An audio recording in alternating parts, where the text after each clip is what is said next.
Good morning, good morning, good morning. You're listening to First Sky Omaha in the morning. In the morning. We got a special show today on this Friday, the 13th of March. Yeah. Yeah, thanks for joining us early this morning. And yeah, come on through for the Love Supreme Friday. We'll fire it up right now. First Sky Omaha in the morning. Money.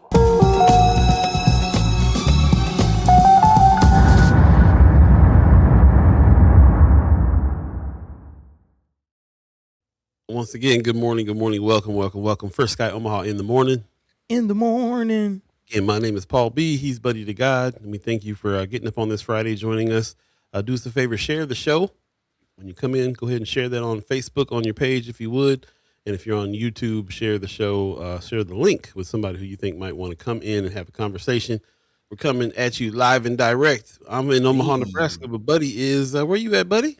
Yeah, I'm in Austin, Texas right now, down here in South by Southwest, live from a relative's house. Shout out to my brother Dane for allowing me to crash. But yeah, down here doing some music festival networking, doing some things, and touching the people, man.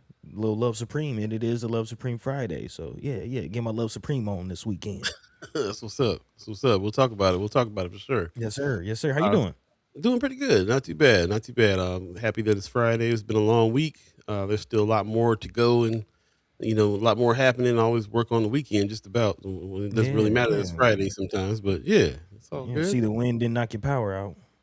No, not yet. But we will be getting some snow tonight, by the way. So yeah, that's right. For those of you that are just joining us, special guest Racquel Henderson is going to join us today. She's over in the mayor's office. We're going to talk to her a little bit, have a great conversation about what's been happening there. How they getting busy at the mayor's office? That's what I want to hear about. The job And of course, the Jobanista, all the other stuff she's been doing before the position. So it'll be a good conversation. Can't wait. I see people coming in. Marla Harrison says, "Good morning, First Sky fam. Happy TGIF to everyone." That's what's up. Appreciate you. Yeah. Leia Keister gives us the yippee skippies. Say again. It's my turn. All right. Right on. Happy Fry yo yip yippee yo yay yippee yo yippee yay. I get it. I think you did. Let us know how you did. I read it from the comments, which means that it breaks like mid yippee, and that's always throws me off there. So I'm gonna start reading from the screen from now on. I don't know though. That didn't look any better on the screen. Yes, exactly. Welcome. Appreciate you getting up with us early this morning, Leia Keister. Judy Prince is in the chat as well. She says, "Good morning, everyone." She said, "I will be at Africa on a Plate today around 12:30. Come join if you can." Okay, appreciate that. We want to talk about Africa on the Plate a little bit. Shout out to WOWT for doing a story on them. Matter of fact, I went down there myself, and they were just wrapping up as I was coming up. I was like, okay, they're gonna put it on the news. That's what's happening. Those of you that don't know what's going on, this Africa on a Plate restaurant is subject to so many things because of where it's at. First of all, it's just tough having a restaurant downtown anyway. Second of all, they're amidst all this rail car construction stuff, they're one of those businesses down there that's super suffering. Shout out to Dave Pontos, who put a post out about them saying that they were one of his clients and they're just trying to hold on to the rent right now, man. So if you can go down and support, cool. Appreciate you, Judy Prinzler. We'll talk about that a little bit more. Yeah, man. Michelle Moreno gives us a good morning, everyone. And good morning to you. Sean McCarthy says, "Morning, First Sky team and chimers." What's happening, bro? How's the job hunt going? We'll be talking to the Jobanista today. Racquel Henderson, we used to call her the Jobanista before she got this position in the mayor's office. We still do. She still posts jobs all the time. Yeah. Amen. We'll be talking that stuff with her. But in the meantime, between time, man, buddy, we're live and direct. Buddy's in Austin, Texas right now, South by Southwest representing on this Love Supreme Friday. Man, give us a little rundown. What's going on out there on the stages? Man, yeah, I had got to Austin yesterday, and we were kind of talking about like music cities. I think that was last week, and I had mentioned that Austin wasn't a music city, and I'm like, yeah, I forgot, I'm tripping. All this Austin city limits, like it's definitely a Love Supreme kind of city, man. So, yeah, I've just been enjoying this. Actually, my first time in Texas, so anybody in that's been in Texas, kind of seeing it feels like America, like you know what I mean, like straight Americana. You know what I mean, like only Yeah, in America here in Texas. Like it's just totally. very it's an interesting vibe. But as far as the music goes, definitely the first day was interesting. Went to a couple of stages, not too much going on. Kind of seems like people are just now getting out here, getting geared up for the weekend. Mm. Um, but last night I did go to a Benny the Butcher. If anybody's familiar with Griselda, Buffalo, New York representative, he had a stage last night that I was actually able to get on and bust some rhymes in front of him. So that was pretty interesting, pretty fun night. Look out for some videos on Friends of. But yeah, man, just out here networking. I actually also we yeah, are heavy on the literacy here on First Guy Omaha. Mm-hmm. Um, met the poet laureate of Buffalo, New York. So young sister who was actually out there kicking some rhymes as well on the stage. So yeah, man, we got some. America has some pretty talented, especially young sisters. You know what I mean? Sister Jules, Sister Amanda Gorman, and of course some of the other young poets that are be recognized. Again, we spoke to. I'm drawing a blank on her name, sister from Nebraska Writers Collective, about the poet laureate situation here in Omaha. Oh yeah, who we just had on. You talking about Zadika Poindexter? Yes. Sorry, sister. Sorry, drew a blank. I'm tired. I'm tired. Bear with me. But Yeah. yes. Spoke to Sister Zadika, and of course, got the literacy event coming up in Virginia area later this month. So yeah. Yeah. Heavy on the literacy, heavy on the arts, heavy on the love supreme. That's right. During Sounds like Women's Month too. On top of that, we got it we is. we have Racquel Henderson coming on. And remember, we talked the other day about that school, the identity. What was it called? The Identity Identity Prep Academy. Prep Academy, right? We were waiting for her to come on and be able to talk about this school, but they got some things going on too. I see they got like a book tour happening. So speaking of literacy, Mm. they're getting busy with that school as well. So we'll be talking to her about that and much more. So yeah, appreciate everybody coming in. Marlon Harrison said, he said I need some drunk ship coffee. I stayed up until two watching Who's Your Daddy on Tubi last night. Don't go down the Tubi rabbit hole, bro. Man, That's good old funny, big man. boy. That's what's happening. Ariel's 402 says, hit the like button. Yeah, do us a favor, hit the like and subscribe if you're over there on YouTube, especially. Yeah, subscribe over there. We're trying to build up our audience over there on YouTube. We got some more videos coming and being in that's going to drop soon. Definitely would like you to be over there to receive them. So hit the like, subscribe, hit the bell on that. Also, Marlon Harrison says, Austin is like my second home. I didn't Hmm. realize that. Says I spent a few summers down in Austin with some of my family. Okay, that's what's up. Okay. Yeah. Actually, interesting story. You just reminded me. I ran into a cat from Omaha down here last night. He was in the crowd when I was on stage at the Benny the Butcher thing, and I was walking to the car afterwards, and he stopped me. I forget his name, but young cat from Omaha. He was talking about going to Omaha days every year, and I'm like, man, it's just beautiful to see. We out here, man. We out here. So yeah, shout out to all the Omahans abroad doing some things. I know we got a few of you listening from Philadelphia and other areas. Thank you, Yeah. thank you, thank you. Yeah. Not to mention, they have Native Omaha Days in Texas, and so there's got to be a whole Yeah. lot of us out there somewhere. Right. Man. We'll be talking about it. Let's jump into a few of the highlights today. This is the Love Supreme Friday, so we got some haps. If you have haps, do us a favor, put them in the chat, put them in Friends of First Guy Omaha. We'd love to hear about what's going on around town. That is, worthy of us checking out and What's something that you might think is happening? important. What's going on? Yeah, we can play that in a minute, huh? Come on, Man, man. Lay it on them. let me lay that track on you real quick so we can get in the mood real fast. What's the haps? What's happening? What's going down? Yeah, man. Let's talk about what's going down a little bit. See. Now, when Morris Day walks into the into the studio, let him know we over here patterning our stuff after Mo Day. So Man, yeah, let him know. pink is up. Pink is Pick up. it up. I forgot to even mention that. That happened on the way out. Yeah. Shout out to Morris Day. Yeah. Yeah, we talked about it a little bit, but yeah, man, yeah. That's the kind of elbows buddies rubbing these days. Is legends walking around, sleepy, sleepy Yeah. brown legends walking around. Let's jump into it. Don't forget, Sermons with Sherman is coming back, and he's Speaking going of to be legends. yeah. Speaking of legends, that's right. On the 24th, he's going to be live again. He's going to be talking to the public.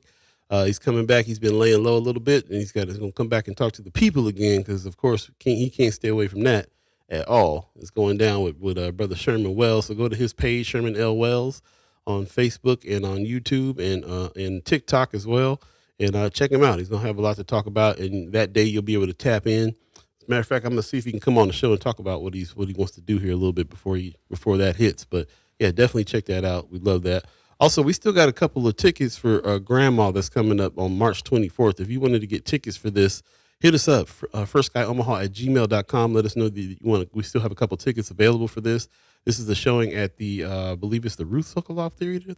Ruth Sokoloff Theater. So this is Film Streams, the one over by North Downtown. And it is showing at 6:30 on the 24th of March. Highly encourage you to go check it out. I love the series that they're putting out. We were talking about Film Streams as a third space and some of them important films that they show and how they have a lot of films where they have some discussion afterwards. Well, this is just one in their lineup this month, and definitely check this out. It's not gonna stay in the theater for too long, so definitely check it out. March 24th, Lily Tomlin in the house. It's gonna be pretty good, from what I understand. It's a great movie, so definitely check this out. And 6:30, March 24th. If you want a couple tickets for this, hit us up at firstguyomaha@gmail.com. Let us know. Appreciate that very much. Also, shout out to the Small Business and Community Opportunity Forum. Wait a minute. It just is passed. Okay, we missed this one. We talked about this the other day, but yeah, this happened yesterday. Let us know. And went down to the venue at the Highlander. We'll be talking about the Highlander today in today's show as well. Shout out to Flatwater Free Press, who had a story on it we need to be talking about. So yeah, I'll put the question out there now for y'all. Is the Highlander, did the Highlander Accelerator do what it was supposed to do? It's kind of coming up on 10 years, I believe, right? 10-year anniversary for it or something like that. I don't know if it's been that long, but it's been long enough to kind of look back, and kind of evaluate, if that's the right word, the impact. Just kind of catch a pulse of how the people feeling about the project and similar projects popping up. I know Spencer's getting about done. So yeah. Talk about some things. A couple more community updates as we go along. Don't forget to sign up to the newsletter, the LD11 newsletter. This is Senator Terrell McKinney. He sends this out.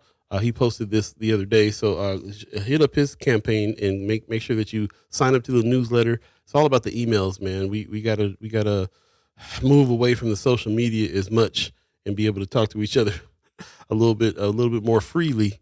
And doing it by the newsletter is the way to do it. You can always reply back and have conversations back and forth as well. Don't forget about ours as well. The weekly wrap we have dropping every Friday. We'll have that today at 4:00.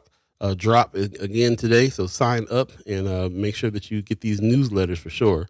And we appreciate that for everybody as well. Lots of other stuff going on, man. Shout out to Just B, one of our favorite artists in town, man. He's going to be Friday night live in it tonight. Live performance and interview with Just B. This is going to be at the Planted Farm or the Garden. I still haven't been at the Garden event space. We have to check that out. Friday, March 13th, 8 p.m. Live radio, food and drink specials, poets, singers, comedians, creators. Shout out to 95.7 The Boss. That's going to be hosting this on the radio. And the Garden is at 1207 Harney Street in Omaha. Partyatthegarden.com for more information. Definitely check it out. Yeah, I haven't been there yet. I got to definitely check that out. I've been hearing about it. Seen a few events down there. Is that the old Omaha Lounge? Not sure. Let us know if anybody knows. Omaha Lounge. No, that Omaha Lounge is like a bookstore now, or a book club, reading bar or something like that now. Really? Yeah. Yeah. I passed by. I was like, I have to check that out. It looks pretty interesting, actually. Let's see what's going on there. Okay. Also, did anybody go to the Omaha Press Club last night for this? I know a couple people in the chat chimed up about this. We'll have to ask and see if Racquel went. But they had the Todd Schmatter, face on the barroom floor thing last night, celebration. I heard there was going to be a couple of mayors in the room. That was kind of the reason why I wanted to go. I want to see is Gene Stothert going to be there in the same space as Mary Ewing? Let's see what's going on. If you got any tea, let us know. We definitely want to hear about it. We'll come back for some more of the community updates a little later on in the show. Again, if you're just joining us, we'll have special guest Racquel Henderson today. We're going to be anticipating having a conversation with her, finding out how it's going in the mayor's office, speaking in the mayor's office. And we'll definitely jump in and have a little conversation about that. So appreciate that very much. Mama God gives us a good morning, fam. Good morning to you. Appreciate you coming in. Arrows 402 says every superhero needs his theme music. That's right. Hey, That's right. hey, Get you, suck. I'm gonna get you. yeah. Wanda Lewis says good morning. Appreciate you. Donnell Session says good morning. Appreciate you. And Michelle Moreno says no Florence Day Parade this year. Yeah, we did hear about that. They've been Yeah, I saw talking that. about it. A little topic of conversation here around town. They're trying to find out why. And I think I saw Marlon Harrison put something up talking about, man, we gotta step up game. The new generation got to come in and take some of this stuff over, I guess. Hey, man. So anybody knows why the Florence Day Parade is not happening, let us know. I don't know, but you don't quite have the childhood memories, but Florence Day Right. Parades is a staple, man. I've actually marched in that a couple times. Did I you? figure I was going, yeah. Shout out to the Omaha North Marching Band. I was a saxophonist and a drummer, actually. So yeah, That's what's up. Okay, I didn't know that was. I've never been to a Florence Day Parade. Never been to one. That's North interesting. Omaha staple. Yeah, man. Okay. So I wonder what the problem is. We'll have to dig in a little bit and find out why it didn't go down. Lack of funding? Like what could it be? You know? Yeah, I mean, I skipped over the article. I saw it, but yeah, man, it's that Florence Miller Park community. It's Yeah. celebrating that. You know. Yeah. I lived over there for a little minute. I really loved that community. I really loved Miller Park. I loved being over there. That was the spot. That was one of the good Grew up in spots Miller for me. Park. Grew That's up in what's Miller up. Park, man. Yeah. Appreciate it. 716. If you believe in the concept of time and live in Omaha, Nebraska, it's supposed to be weird weather again today. So, you can wear shorts and a t-shirt, but also bring your parka and also bring a blanket and a 3-piece suit and a hat, and make sure that you got your gloves on and a shovel because it might snow tonight. But make sure you can take it off because the sun's supposed to be out it's just a hot mess out here.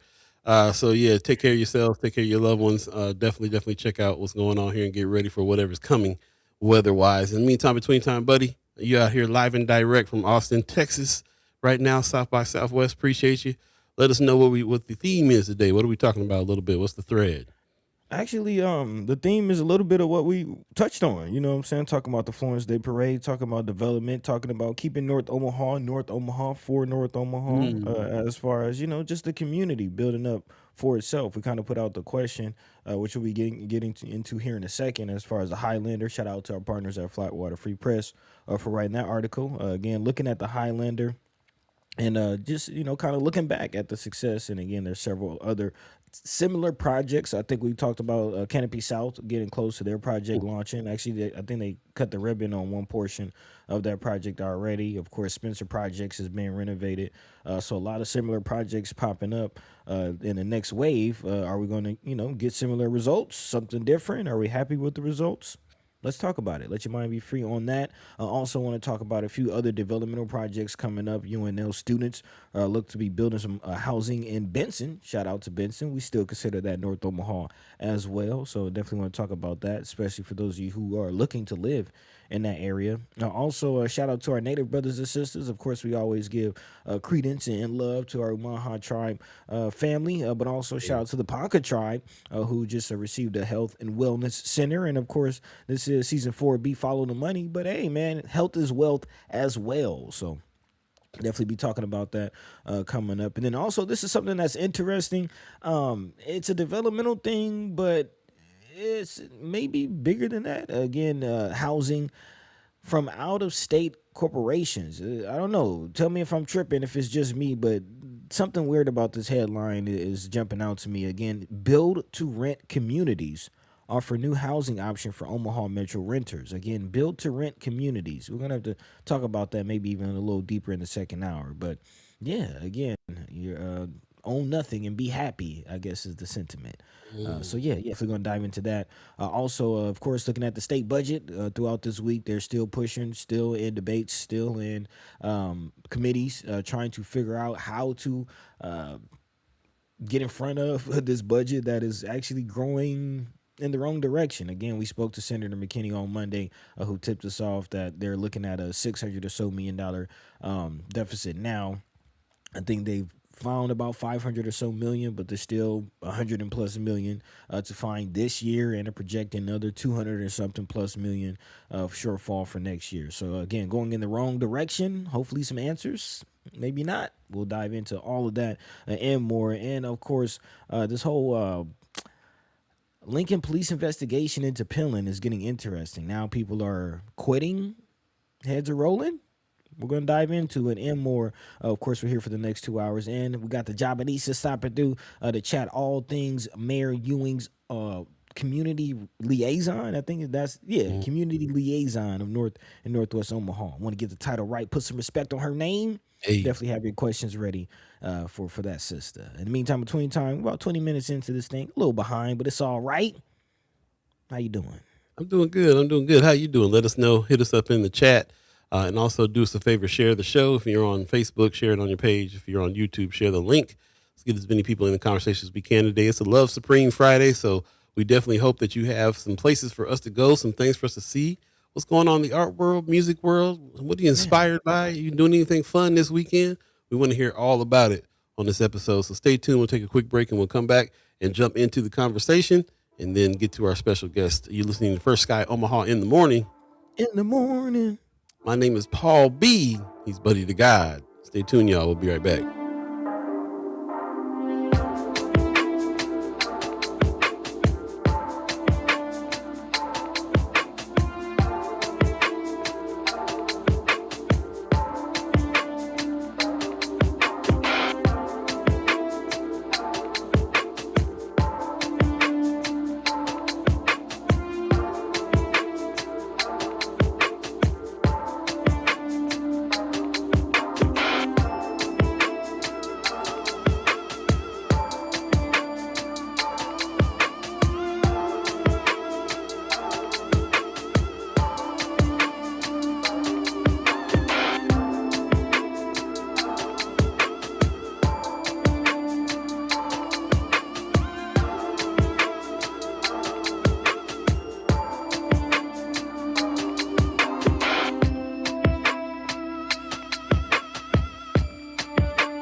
Welcome back for Sky Omaha in the morning. In the morning. Paul B, Buddy the God. We live and direct. I'm in Omaha, Nebraska. Buddy is in Austin, Texas at South by Southwest. Special show today. And of course, if you just saw us on the break here, you know that we have a special guest coming in shortly. Miss Racquel Henderson, Community Liaison North and Northwest Omaha, out there in the mayor's office doing the thing. Got to catch up with her and find out what's going on for sure. So we appreciate you guys coming through. Also, before we get fired up, don't forget about the Transformation 2030 that's coming Saturday the 14th. This is tomorrow from 8:30 to 12:30. It's going to be at Swanson Conference Center, 5730 North 30th Street, Building 22. Definitely be a part of this. Go check this out. Find out what's going on with Transformation 2020. We definitely want to hear a report back if you have one. And for the 2020, go to Empowerment Networks. 2030. Go to the Empowerment Network's website and read all about their Transformation 2030 plan. And after this event, we'll start to have some discussion about it, talk about what's going on there. You have to scan the code to register.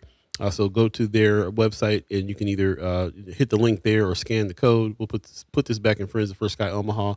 If you can make it tomorrow morning, highly encourage you to do that so we can have some firsthand kind of information here on what's going on with Transformation 2030. Shout out to Empowerment Network for this. Yeah. Between time, we'll go ahead and jump into it, buddy. What's first on the agenda? Yeah, actually, before I jump into the story, I want to acknowledge a few chats. Big shout out to all the chat chimers going off. Right. Brother Marlon Harrison answering the question about the Florence Day Parade. He says Florence Day Parade isn't happening because the next generation don't want the responsibility. And you kind of sending me down the rabbit hole, brother. I'll be honest, man. I may have to get into this in the second hour a little bit, but we might have to have a conversation about legacy. Again, this is, season 4, Follow the Money, and man, that's just one thing, especially in our community, that's interesting, talking about family members selling off the family land, the family acres, and fumbling that generational bag. Yeah, it's a mentality. We might have to dive into that. And again, it all goes with the overarching theme of protecting and maintaining and, keeping the community, if you will.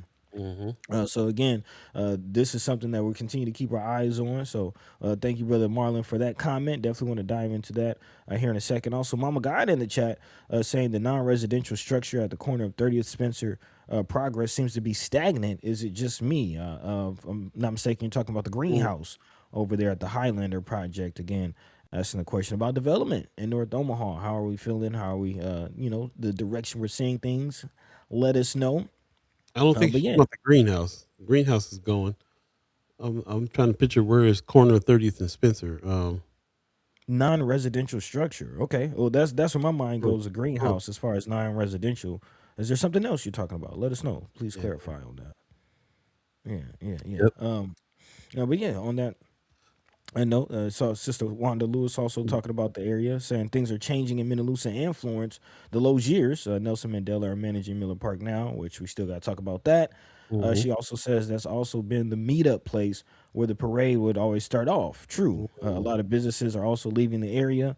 They are not exempt from gentrification. The president of the neighborhood association also works for the city.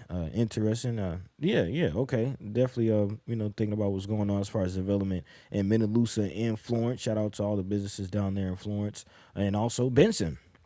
Let's go ahead and Yeah. dive into this article as far as development in Benson, because that is one area that has been developing and growing. And shout out to all the Benson fam out there. But yeah, let us know if this is in your purview. We'd definitely love to hear your take on the prices of this. Of course, talking about affordable housing and possibly an answer. Some students putting their money where their mouth is, if you will, as far as a student-led effort to address affordable housing, the 30,000 affordable units that are short, according to city leaders, again, are possibly getting some help with these two new projects. The Corby home, which is an 800 square foot, one bedroom that costs 190,000. Again, we're talking about price tags in this market. What do you think about this? Also, the Benson home, which is actually smaller, 618 square feet, a one bedroom that's costing 150,000. Again, these are from UNL students in their architecture program.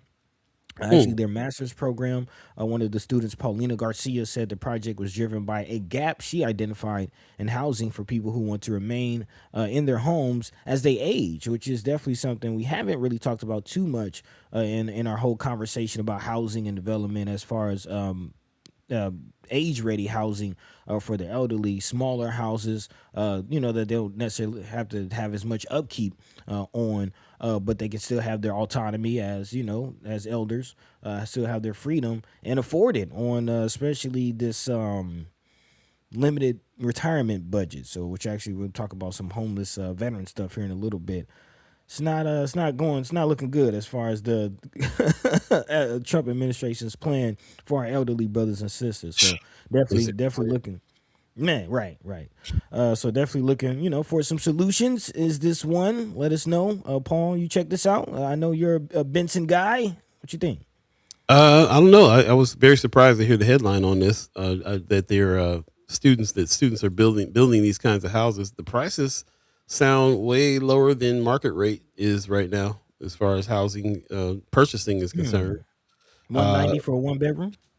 190 for a one bedroom. Yeah. I mean, as far as I guess that's around market rate for a one bedroom, but there's not a whole lot of single family one bedroom homes being built anywhere in the country, to be honest. So like there was several things about that headline that surprised me. The fact that they're getting built, the fact that it's a program at UNL, and the fact that the style of housing that they're building where in Benson, because isn't Benson's pretty packed? I mean, well, what part of Benson are we talking about here? Are there places being cleared for this, or was there land there that they're building this on? Lots of questions, but I mean, the overall is that there's a housing crisis still going on. We love to talk about ownership of housing, and this is that stands out, especially in juxtaposition to this other story that we got about this build to rent situation that's coming to Omaha. So at least they're building to sell for people to have some ownership. Those are kind of the thoughts floating around in my head about this. What say you in the chat? Let us know if you've heard anything about these programs and know anybody associated with these programs. I know that Metropolitan Community College had a program that they were doing where they were building a home. It wasn't like a series of home or a track of homes. It was one at a time for Habitat, I believe, and it was for the purpose of the metropolitan community college students to learn how to build that, and then they would donate that home. That's the only program I ever heard building homes like that. So this is a brand new one on me. And sure, especially like smaller homes. I know Lala has been kind of vocal and doing studies and very very interested in alternative forms of housing, Hmm. smaller housing units and things like that. And there's a kind of a couple layers to this conversation as far as density, which is one thing that is being brought up in this article. To Hmm. be clear, these both of these units are on the same lot, so this is one lot Okay. that they split up into two units. That's according to Garcia, who again is the architecture student, part of this project. She says this lot was just one lot, and we introduced two homes, and it's kind of like a gentle density introduction to Omaha. So again, density is definitely something we should consider, especially with the um, accessory dwelling units, the in-law suites being legalized, more Mhm. and more units popping up around Omaha.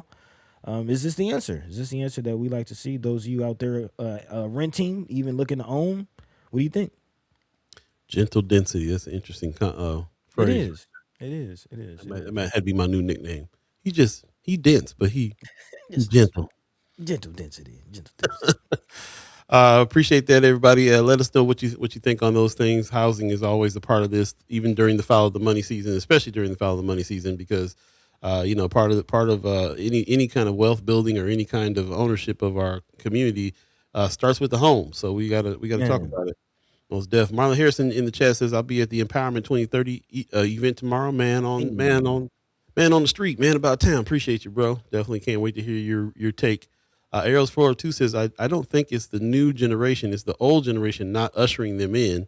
Yeah, older Hmm. generation have some responsibility on all these things we're talking about.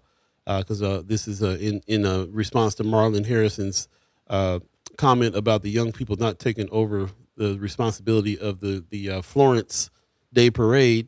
But I'm also thinking about it when it comes to housing, like you were saying earlier. This problem that we have in our community where the kids will sell off the family home because they don't want to Man. be in the area.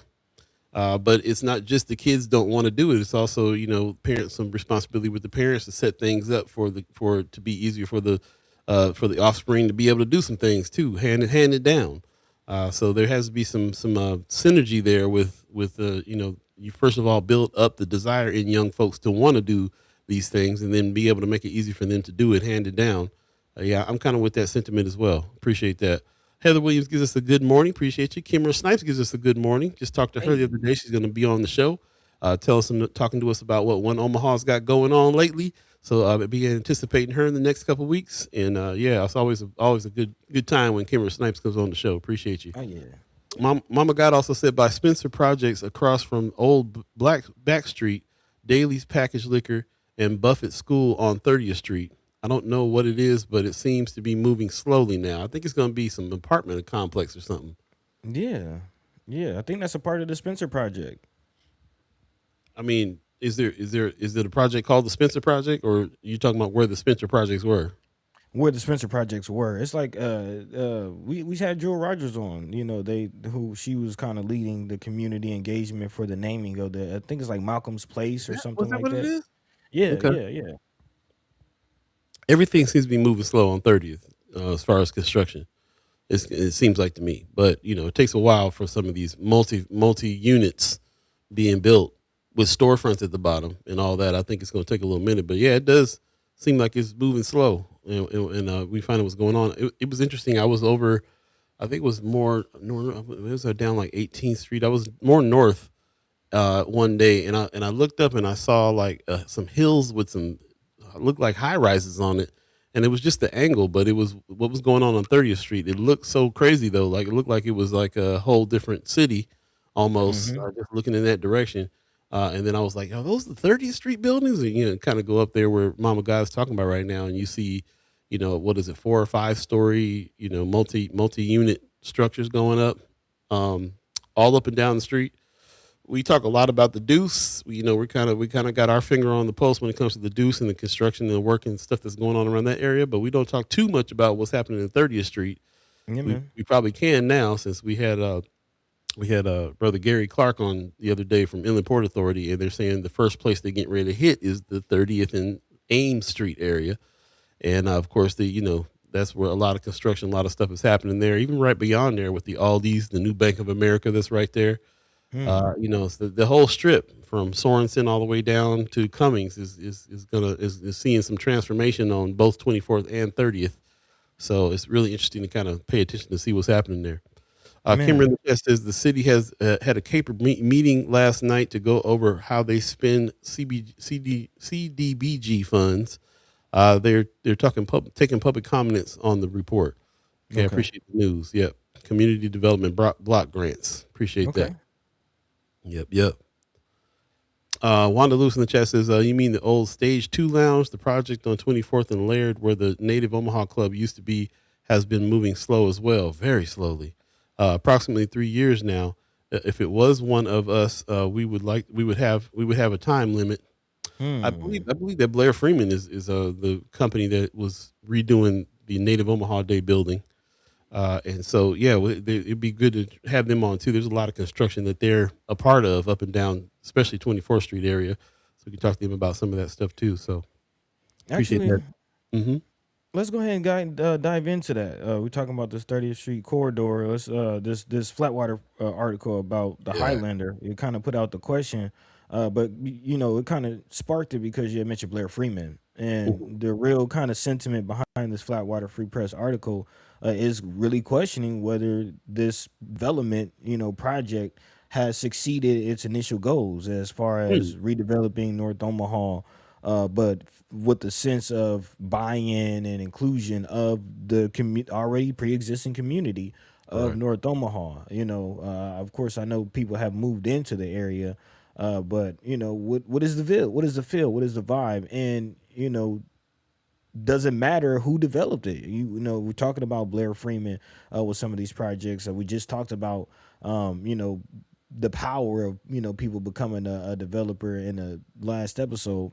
Hmm. And of course, Othello Meadows is 75 North, which brother Othello is a native Omahan. He was behind the whole Highlander project. So again, these are projects made by people from the community for the community. Is that enough? Are we happy? Or what, is that all that we're looking for from these types of projects? Mm. And again, keeping that in mind with, similar projects popping up like, thank you, brother, sister Heather Williams, Malcolm's Place and MLK Square is done. So that's already done. We talked about Canopy South. That project is coming. So yeah, how are we feeling? It's a good question. I'd like to hear a little bit more about what's going on in that Flatwater article on Highlander. How are we feeling about Highlander? We kind of put that question out in the beginning of the show about the Highlander Accelerator. Has it met the expectations that you guys we all had for it, for the area, for the space? We never got word back. There was a rumor going around Big Mama's was leaving, but I don't know if I think that was just a rumor. But right now she's got it going on up there. Hungry Club is happening. She said some of the most important meetings that have been happening at Highlander Accelerator. Shout out to Kimra Snipes. One Omaha had their annual over there too, where they were giving out awards. So I mean, it's been kind of a staple in our situation. But there's also the other side of it where we kind of sometimes we feel like I've gone over there and sat in hearty coffee a little bit and just like, yeah, this ain't my coffee shop. Let me go back to Man, headquarters. You know what I'm saying? Like, there's that feeling there too. And also, a lot of the places that we used to go, like Good Burger and stuff like that, is not there. And some of the new restaurants there, I haven't even tried. Like so. But again, there's also very important meetings and gatherings and stuff that happen there at the Highlander Accelerator as well. And we never really, since it's been built, talked to anybody that moved into some of those buildings, some of the apartments there that were on the sliding scale. They had some that were market rate. They had other people were in it on a sliding scale, kind of based on your income type of thing. They had some units for that. So I don't know. It's a good question. Anybody that lives around it, by it, what's your feeling about how it served the community for it to exist? Is it a good thing, bad thing? Did people get displaced? These are all questions that I always think about when I think about what's going on with the Highlander. Ultimately, for me, I feel like the Highlander is a good thing. I think of No More Empty Pots. I think of the greenhouse that No More Empty Pots is using, the store there now where you can buy fresh goods. I still, Big Mamas, of course. I'm thinking of some spots around there that I'm glad it exists, but I don't have the history of being there before they were there. So And that's yeah, where I come in. That's where I come in because this conversation, that development specifically, is kind of a, I don't know. Love hate is the right term, but it's bittersweet almost. You know what I mean? Because I definitely do feel like, as a facility, as a venue, like specifically the venue. I mean, there's been several. We seen, Brother Cornell West had his event there at the venue. There's yeah, been several community weddings. People are able to get married, have events there in the community, where the projects used to be. And I used to run around those projects and jump on mattresses in abandoned buildings as a child and in those projects. You know what I mean? yeah. So I've seen the full arc. Yeah, I've shared on the show many times. I lost relatives in that area. My brother got hit by a car when I was just a child in that area. So I understand the troubles as far as the street getting slimmer, all of that. But at the same time, my family has sold off. Like I just talked about it. My family members have sold off properties, have sold off land that was owned for generations by the family to make way for that development. There's parks Mm. that I played in as a child. I got music videos at some of these areas, as a teenager, that just aren't there anymore because of this project. So Ooh. while it is, development that I do think there's buy-in from the community, there's a piece of that missing. There's a piece of that gone for me. And I don't know if it's, just seeing personally like my family sell off land for this development and things like that. But it's kind of bittersweet, I think is the best way to put it for me. Mm. Interesting. Love to hear what you have to say. I'm definitely gonna jump into the chat a little bit. Mama God say yes. Stage. See, my best party days was Backstreet. I remember hearing about Backstreet. I heard a lot of good things, but a lot of good times over there. Yeah. McGaw Fish Camp in the chat. What's going on, brother Hey, McGaw? what's up, He said, cuz? is there a disconnect between what has been built and what the community needs? Well, that's kind of my question. That is What a are we good looking question. for in this stuff? What are we like? Of course, there's the things like, okay, we want people from the community developing, and we want black owned businesses, and we want this, and we want that. We got that, Hmm. you We also know. need. But I think we need housing in that area too. That because I think those were there. The places that were there before were kind of unlivable at that point. So they yeah, also yeah, we also need some housing there. So then that's there. yeah, You yeah. know. It was breaking down. It was definitely breaking down. Like I said, I was jumping on the mattresses and abandoning, buildings. So a lot of those lots, like you said, were unlivable. So there is that part of it. But it does kind of, I don't know. I've been over there. The people that's living over there, there's a sort of sense of community from the people that are there now. But I think the feeling of historical continuity is something that being discussed. I don't know if Mm, how deep we gotten into that. Kind of the which is the idea behind. Again, thank you, Sister Heather. What would they call Malcolm's Place and MLK Square? mhm.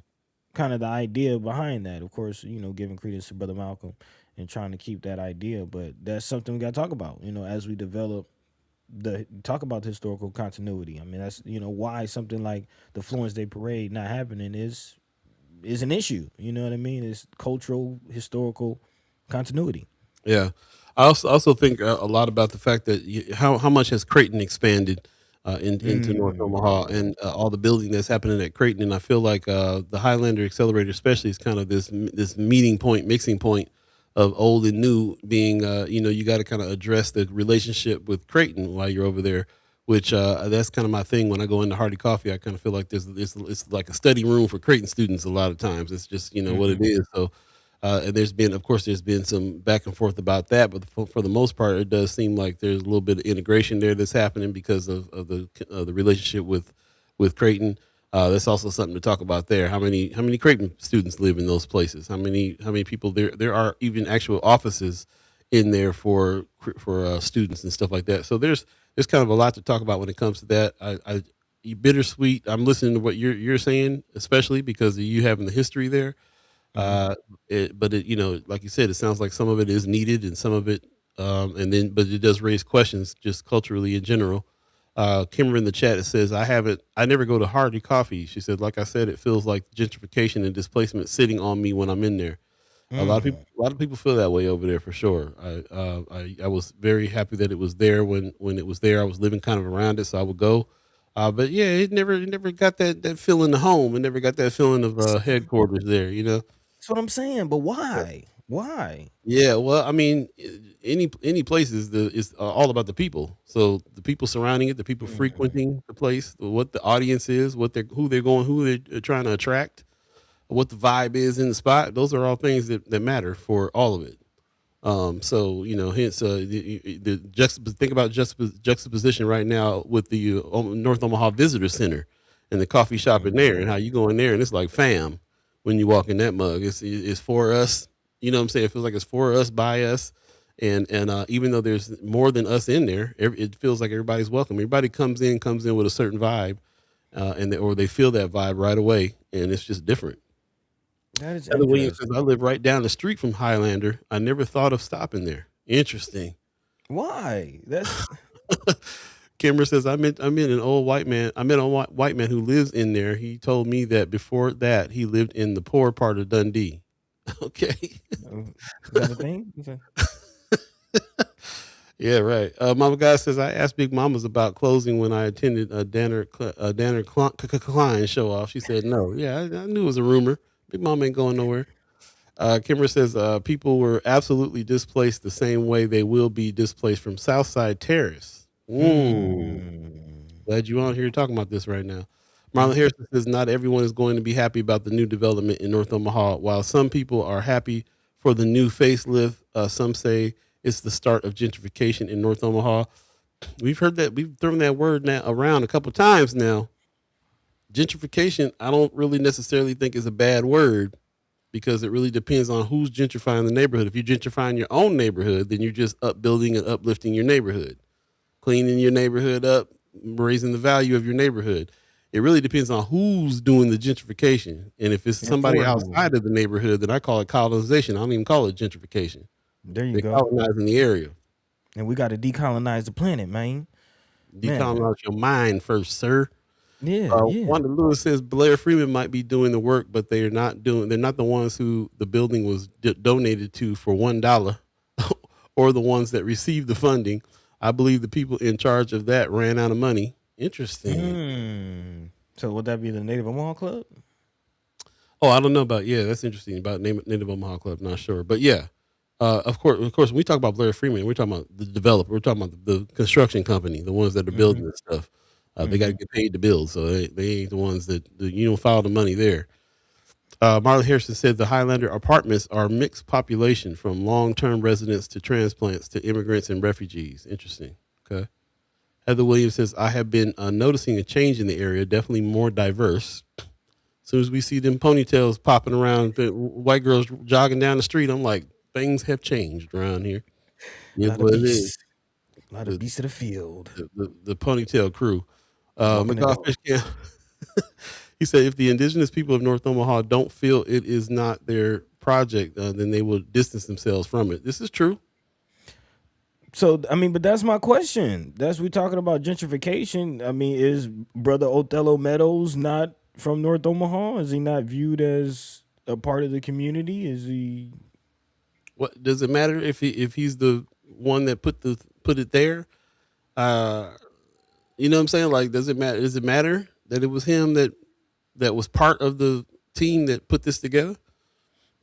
Well, that's my question. That's what I'm asking everybody. You know what I mean? We're talking about gentrification, and like you said, it's about who's developing. So, if somebody from the community is developing, there's people in the community taking advantage of it, like big mamas, like people getting married, like all the things that we've seen. What else is there? What else do you want? And I'm not, saying that there is nothing else. I'm just curious. Like why is this feeling? And as I look through the article, I do want to point out some of the other amenities that exist at this area, because it's not just the things that we've talked about. This is actually interesting. I'm learning some of the things, which is interesting in itself. But has anybody been to the Nebraska Enterprise Fund? Apparently, the Nebraska Enterprise Fund has an Ooh. office at that the accelerated building, and the whole purpose is to help people start and grow small businesses, which is something we talk about in the community. Has anybody taken advantage of that? Also, the restaurants, of course, Big Mama's, Hardy Coffee Shop. Has anybody been to the greenhouse? We know that no more empty pots is in there. But again, has anybody gone, got some produce, got some fruit, got some veggies? Really, really, touch the ground floor of that thing. So yeah, some of the amenities that are there. Of course, Charles Drew has some space there as well. But yeah, I mean, does anybody go for health for Charles Drew? Has anybody been to the Nebraska Enterprise Fund? All of these amenities, all of these programs, and again, why is that feeling of disconnect? Where's that coming from? And I'm not even sure everybody feels that though. I do know that people frequent this stuff. So is everybody feeling Right. disconnected? Is it just native Omahans that were there before feeling disconnected? Or I've spoken to a lot of people that were in the area and that are by the area that have been there the whole time that don't feel that way. They feel like they're happy as there. So it's just it is subjective, of course. What say you? But also, what did it fulfill? You know what I think about before I jump back into the chat real quick. Um, when I grew up in San Bernardino, California, it's like a Detroit out there right now. I think they even went bankrupt. We used to call it San Bernardino do nothing. It was like let's get up out of here. But it is hometown, and I often dream about if I ever go back there one day, I would take I would get back around some of them places that I have fond memories of, and if it's jacked up, buy it, do something to it, fix it back up. Am I a fellow Meadows when it comes to that? Did I move? Did I grew up there, moved away, came back, and decided to do something in that area, and then everybody gonna be mad at me for doing it? Man, How do you displace people that are not living there in the first place? Because it wasn't like the projects were occupied. The Spencer projects weren't occupied. They were abandoned. The area was kind of abandoned, and so my first question is, who are the people in houses and places that were abandoned or were taken over? You said you had members of your family that sold off land, you know, hmm by choice. You know what I'm saying? They let that land go for the situation. Took that check. You know what I'm saying? So like, again, what's the issue? What's the problem? Are we talking about vibes? Are we talking about like who's coming to these places and if we feel comfortable over there? Are we just talking about vibes? Or are we talking about real economic? And this season is follow the money. We talk about real economic change in our neighborhoods. It's a bigger conversation to me than just like how it feels over there. It don't feel the same. Everything changes. You know what I'm saying? hmm So, to me, it's like, we are very sensitive to gentrification from other groups in other parts of the city coming in and taking over and building for a different audience. That's most definitely the case. Places to me like Highlander, that had certain people that were involved in making that happen. I think they had the area in mind, the people in mind, as much as you can have that with any kind of progress.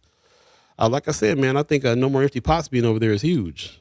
Yeah. I think Big Mama moving from where she was over there is huge. Yes. We've all used the Highlander accelerator, space. We've used the park Yeah. in front of that space. I've made money over there. You know what I'm saying? As a DJ, DJ there, right, yeah, right. yeah, yeah. I've DJ several weddings over there. We've had meetings over there. We go get lunch. Like we frequent it. But I will say there is a difference in the vibe, as you mentioned. Like when the headquarters over on 30th and Ames when I was there, and I haven't been able to grace the visitor center, but from what I've been hearing, that same just that community vibe is there. So is it the facility? Is it the people? What is it? I kind of appreciate Mama God in the chat. She says we are feeling some kind of way. Why are we feeling some kind of way when we refuse to solicit businesses in our community that we can equally frequent and enjoy? We have to attend to sustain the community feel. So Man, yeah, yeah, man, it's all about the people first, for sure, for sure. So how the people feeling about it? How the people feeling about it? big time. 7:54 right now. If you believe in the concept of time and you're in Omaha, Nebraska, our guest is running a little late. We're anticipating her. While we wait on her, we'll jump back into the chat just a little bit before we go to a break. Yeah, Kimmer is saying, or Heather Williams says, I will make it a point to stop at the grocery store. Cool, cool. Yeah, check it out. yeah, Give us a please. little. Give us a little report back on that. I've been a couple times. Before it was only open like once a week or something like that. I think they got it open every day now. So yeah, definitely check out what Normal Empty Pots got going on. Fresh produce and stuff like that from the greenhouse. Kimber says for me it's the displacement. I don't approve of. That's why I say uh, G Gentrification. gentrification disappointment. Okay. Yeah, gentrification and disappointment. Got you. Okay. Heather Williams says exactly. I was saying to myself, when did white women start jogging down 30? Bro, the it's a thing. Like it's a trope. We got to put it in the movie. It's like as soon as you see them ponytails flopping down the street, then you're like, my first thought was, oh, you feel safe enough to jog down 24th now, huh? Okay, all right. Must be some Creighton students, and it's a thing. As soon as that starts happening, you start seeing some changes. All of a sudden, there's a high dollar coffee shop like Hardy pop up. I mean, yes, these are all the signs of the gentrification that we have witnessed and seen and been around and heard about and everything else too. But there's a little bit of a difference for me is that it's not exactly just not involving the community when these things get built. There is some community involvement more than I've seen before in other Well, places. to that point, Sister Kimber in the chat says people told me that they had a problem with the way Othello Meadows engaged. According to the people she says or she spoke to, she says I talked to, there wasn't much engagement. So that's interesting. That does bring me to the next point, the next story, kind of Mm, this whole built to rent kind of idea. I mean, mm, that is a thing. Are right. any of these Highlander properties being sold, or is this all for rental? Because that is a part of it too. Like building a community means having ownership, of the community, and what does that look like? Because that there is a larger plan at play. If you remember Canopy South, 75 North, they're a part of this. We've talked about it, but haven't really dove too deeply into it. This concept and program of purpose-built communities, that's a formula, that is a system, that is a thing that pre-exists and is replicated throughout the country. There's actually a proliferation of purpose-built communities in Atlanta. And Mm, so, yeah, and so that model actually, I think, Kimra, you might be familiar with that. If there was just actually some conversation of being travel to Atlanta to kind of study what purpose built communities, how they were built, and the impact that they had on the community. That's the same. Those are the same things. Again, I haven't really dove too deep into it, but when you get into like the board of purpose-built communities, you kind of see the Buffetts and some of the major players investing in land and property. And when I see this story that's coming out of KMTV3, I do think about how much is this major, multinational corporations, multi-state corporations rolling out a whole, 20, 30-year plan, which for us is kind of hard to see and stay on top of a plan that large. But when we talk about gentrification, development, city planning, a lot of that stuff is done on a 20, 30, 40, 50-year arc, if you mm, will. So again, this other story coming out of KMTV3, very interesting. An Arizona-based Kevin Companies is preparing to lease homes in two new, get this, built-to-rent neighborhoods in Elkhorn, and the third community set to break ground in Papillion later this spring. According to the Census Bureau survey of construction, the number of built-to-rent homes has grown by about 20% since 2022. And again, let me know if you've heard of this or what are your thoughts on this. But again, this saying is jumping out to me from this story: built to rent home. So again, perpetual rentership. Is there any home ownership? Let's talk about it. first of all, the way that is written is mattering. Like it does feel funny to that phrase, even though pretty much everything that's being built apartment wise and everything else is so that it's for people to own and then have people rent from them. So it ain't nothing new. Build to rent. Rental properties is has been a thing forever. but it does remind you, the phrase reminds you some kind of way about the lack of ownership that is happening in it's interesting. It's happening out in Mm. Elkhorn, West Omaha. And it's also interesting to me that it's an Arizona based company. So it's absolutely a company coming in from another state that's building property and owning that property in our state, and it's a business. They're renting them out to people who are renting houses out there. Um, so all that is interesting to me. What you thinking? Man, my mind just went down a rabbit hole, bro. Because I'm looking at Sister Kimra. I guess she's feeling the track that I'm on. She says, "Yep, buddy, it's all a facade." She says, it is interesting when you follow the money and look at it. On the surface, the front engagement of it is they. I'm not necessarily calling Othello Meadows a black face, but you got a black face that's directly engaging with the community, but you follow the money, who's behind it? You know what I mean? Who's making these decisions? And is sometimes not the black faces, if you will. Like, again, who's really making these decisions behind this purpose built community concept? And again, just a rabbit hole, my mind firing off. We're in conversation in the second hour a little bit, so we can get a little looser.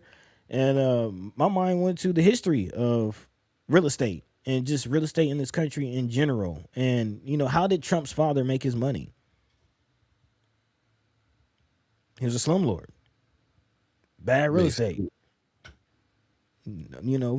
Property that people weren't, you won't own anything. Right. And you'll rent everything. Yeah, that's kind of the theme for today, for sure. Interesting. I want to acknowledge that we got Senator Terrell McKinney in the chat. Appreciate you coming through today, brother. He says, I think if the main gathering space was owned Hardee's by someone from our community, the vibes would be different. It doesn't feel intentional for some. He also said a little later on, he said, also the history of the area hasn't fully been acknowledged, and a lot of trauma and et cetera happen over there. I feel that. I definitely feel that. Historical continuity. It does matter. Most def. Also, Kimra, she's saying, if I engage, I mean with the people who actually live there, not the community leaders who are present all the time. Interesting. Okay.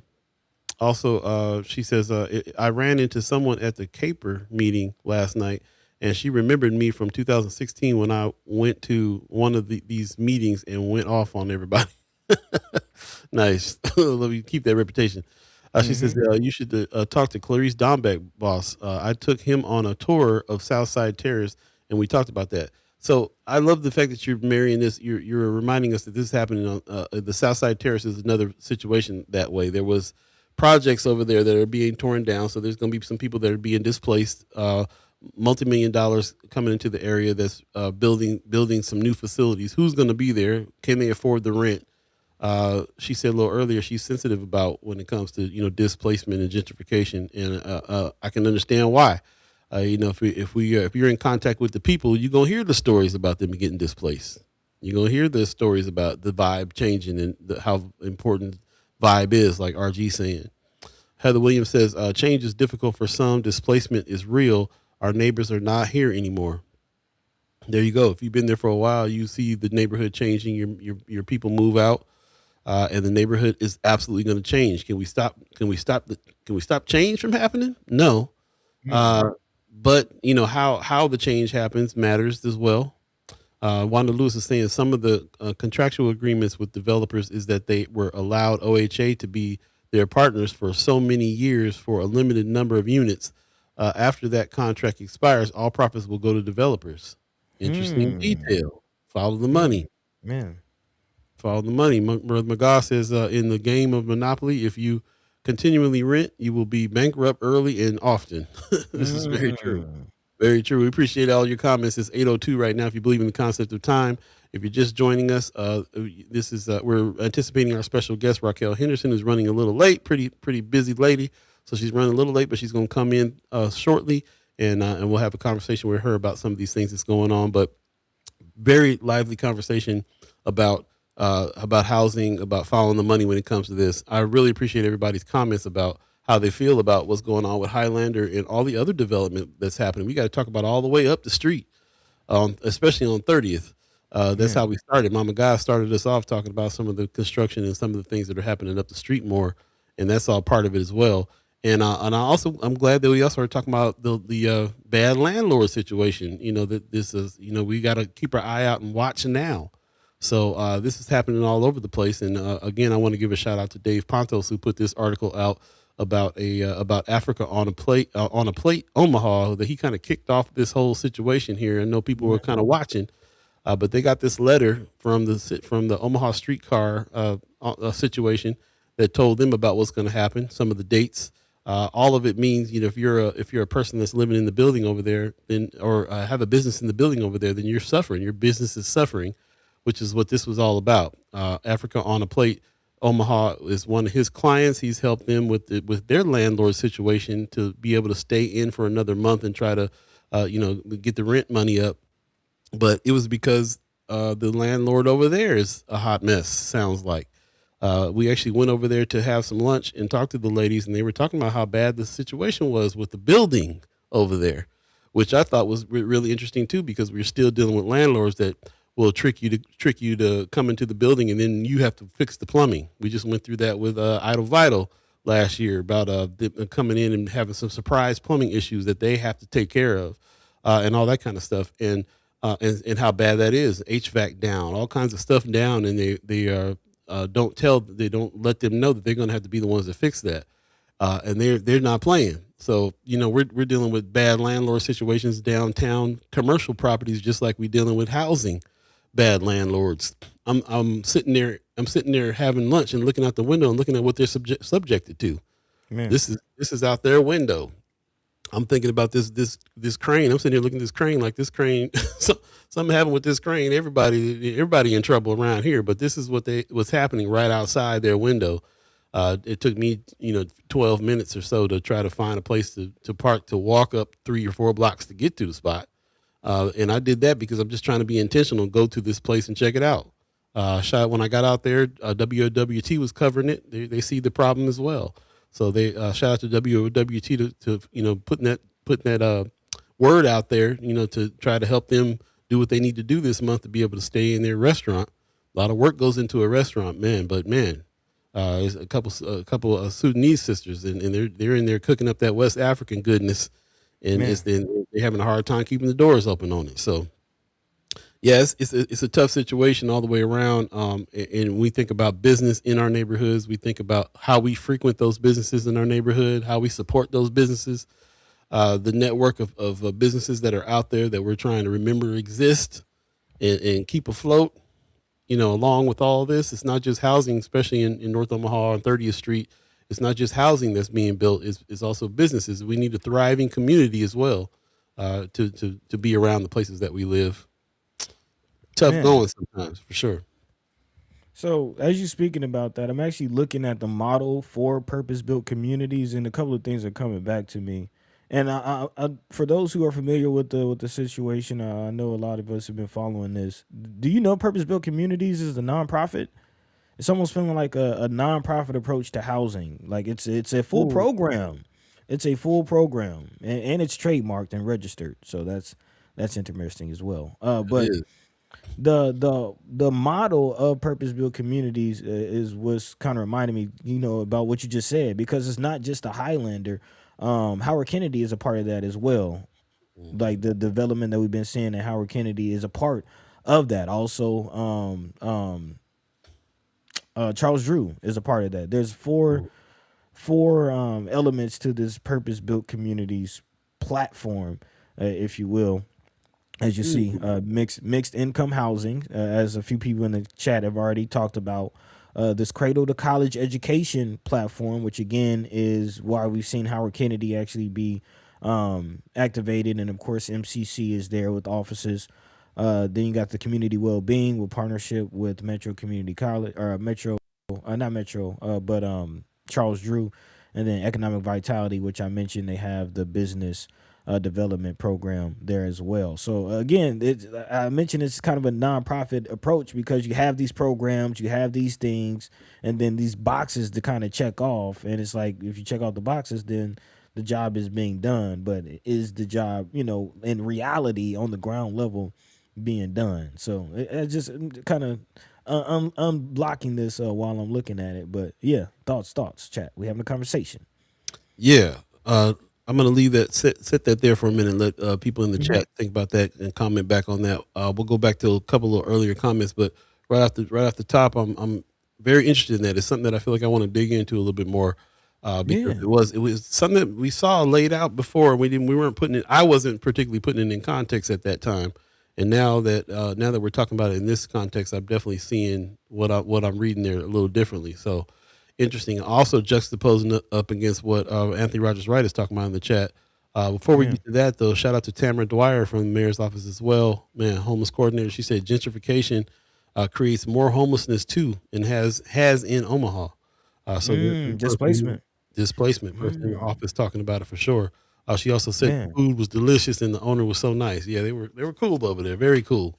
Very cool. Talking about Africa on the plate. Africa on the plate, man. Yeah, check it out if you can, for sure.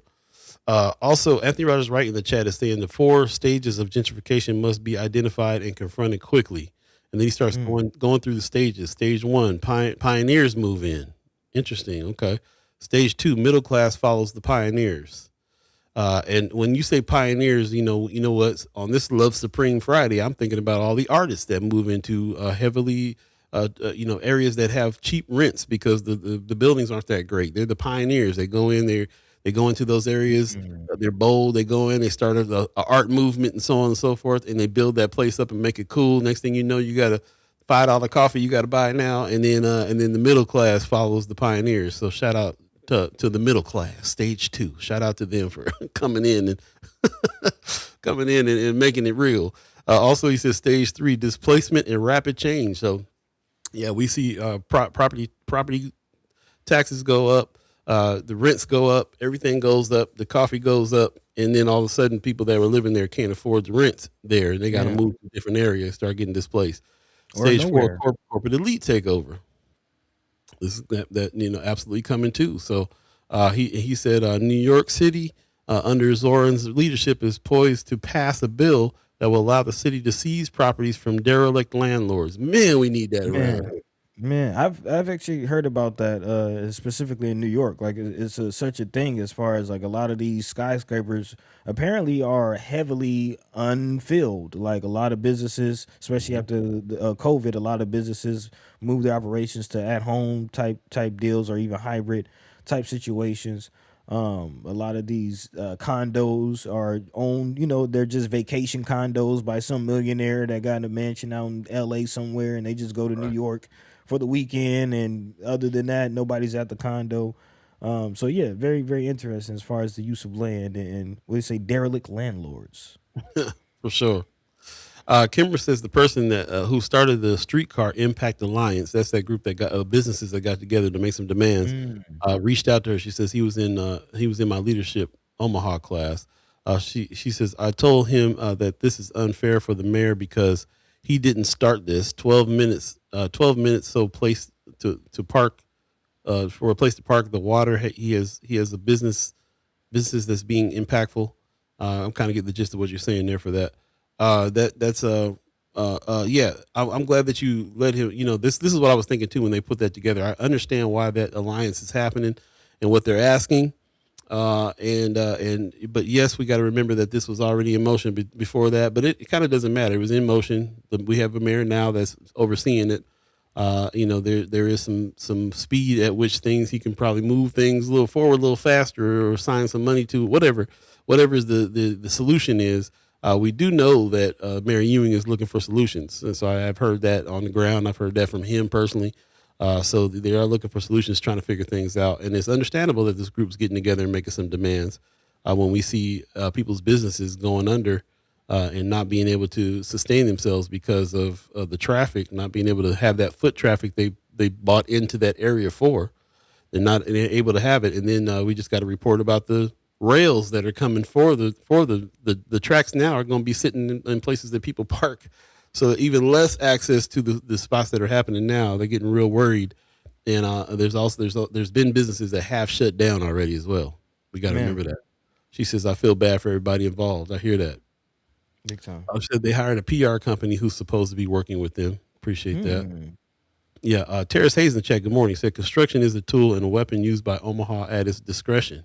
That's interesting comment. Let's think about that one for sure. Kimber Man. says it's a nonprofit that Warren Buffett helped start. This purpose Yeah. built that you're talking about. Also, apparently, owner of the Clippers, Steve Ballmer, another billionaire, is also a part of this. So, a nonprofit started by billionaires that backs other development corporations throughout the nation to build these communities. Yeah, it's very interesting. She also goes into how these kind of relationships are set up. She says Indian Hills Elementary is also part of this. She says, Mm, Sister Kimber says they also have MOUs with the school district. So give us some insight into mm, OPS. mm. That's Hmm. It is because it's not just people buying land and building houses. This is something that's much larger, and much more pre-planned, and this is something different. This is something different. yeah. That is. This is good. Good information here. Appreciate that. Yeah. Also, brother Terrence Hayes in the chat says he controls schools, healthcare facilities, housing, schools, and business district controls the community. Who you talking about when you say he? I think it's about Warren Buffett. Yeah, I think so too. Just don't want to assume. Want to clarify. Man, Yeah, yeah. I'm Chat's sorry. going off. Let's No, you yeah, good. I'm in the continue. chat. Chat's going off. Chat's going Mhm. off. Sister Kimmer also says the rent ain't even went up yet, so we're still talking about the people currently being displaced. So apparently, to Sister Kimmer's point, we're in stage 3. We're in stage 3, Cool. the displacement and the rapid change that we're seeing. And I guess next stage is the corporate elite takeover when prices start to rise and only the corporate and elites can afford it. Is that what we're seeing? Mm. This is interesting. Hmm. It is, and I keep on going back, man. I pull back a little bit here and there too because I don't like I've seen so many other situations that are so much worse, and I I'm trying to have a little balanced view about what when change happens. What does that mean?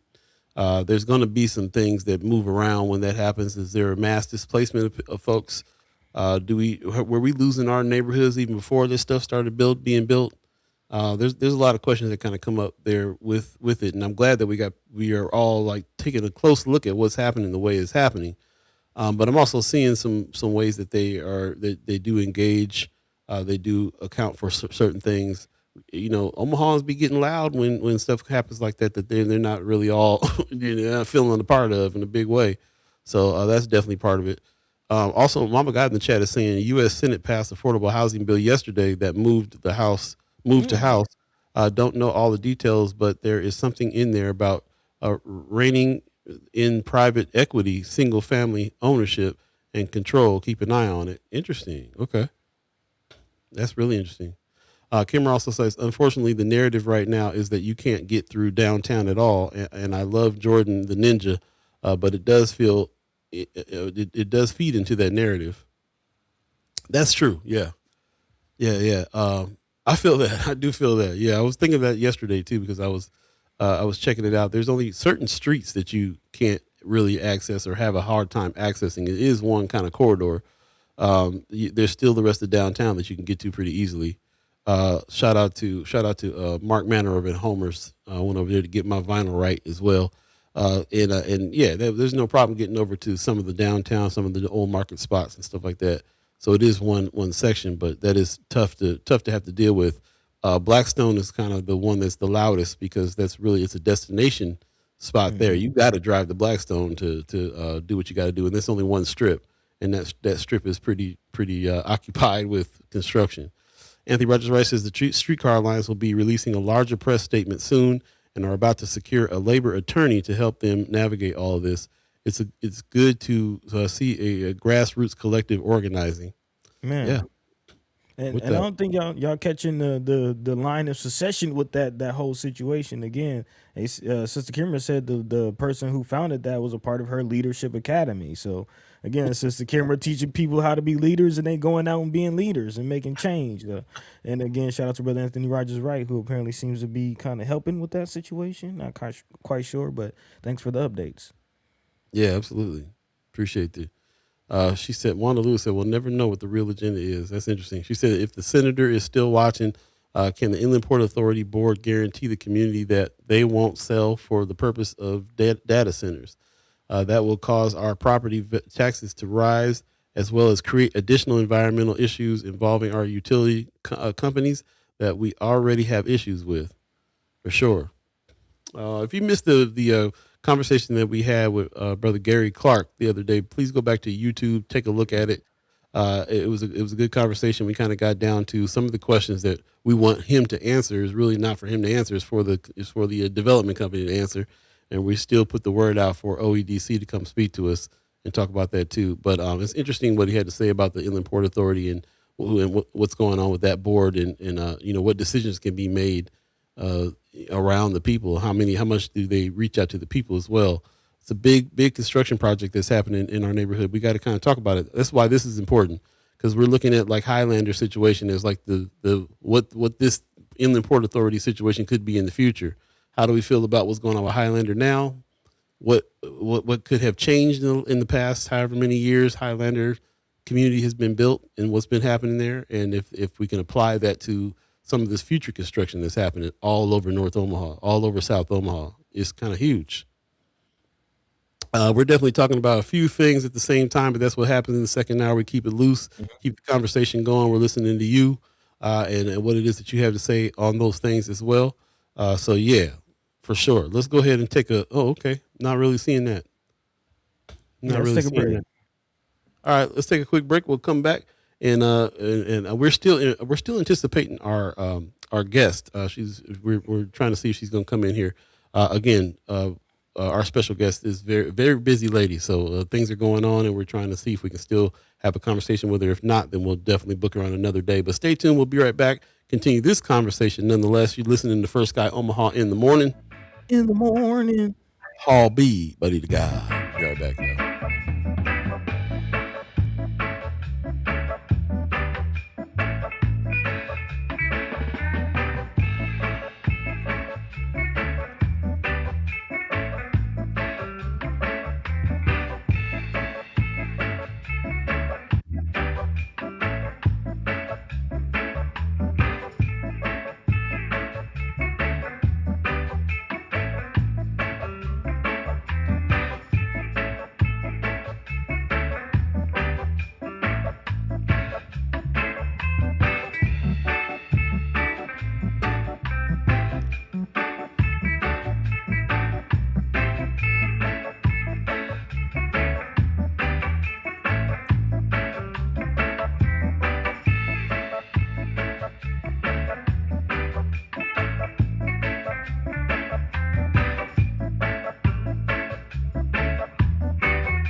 Welcome back. Welcome back. Welcome back for Sky Omaha in the morning.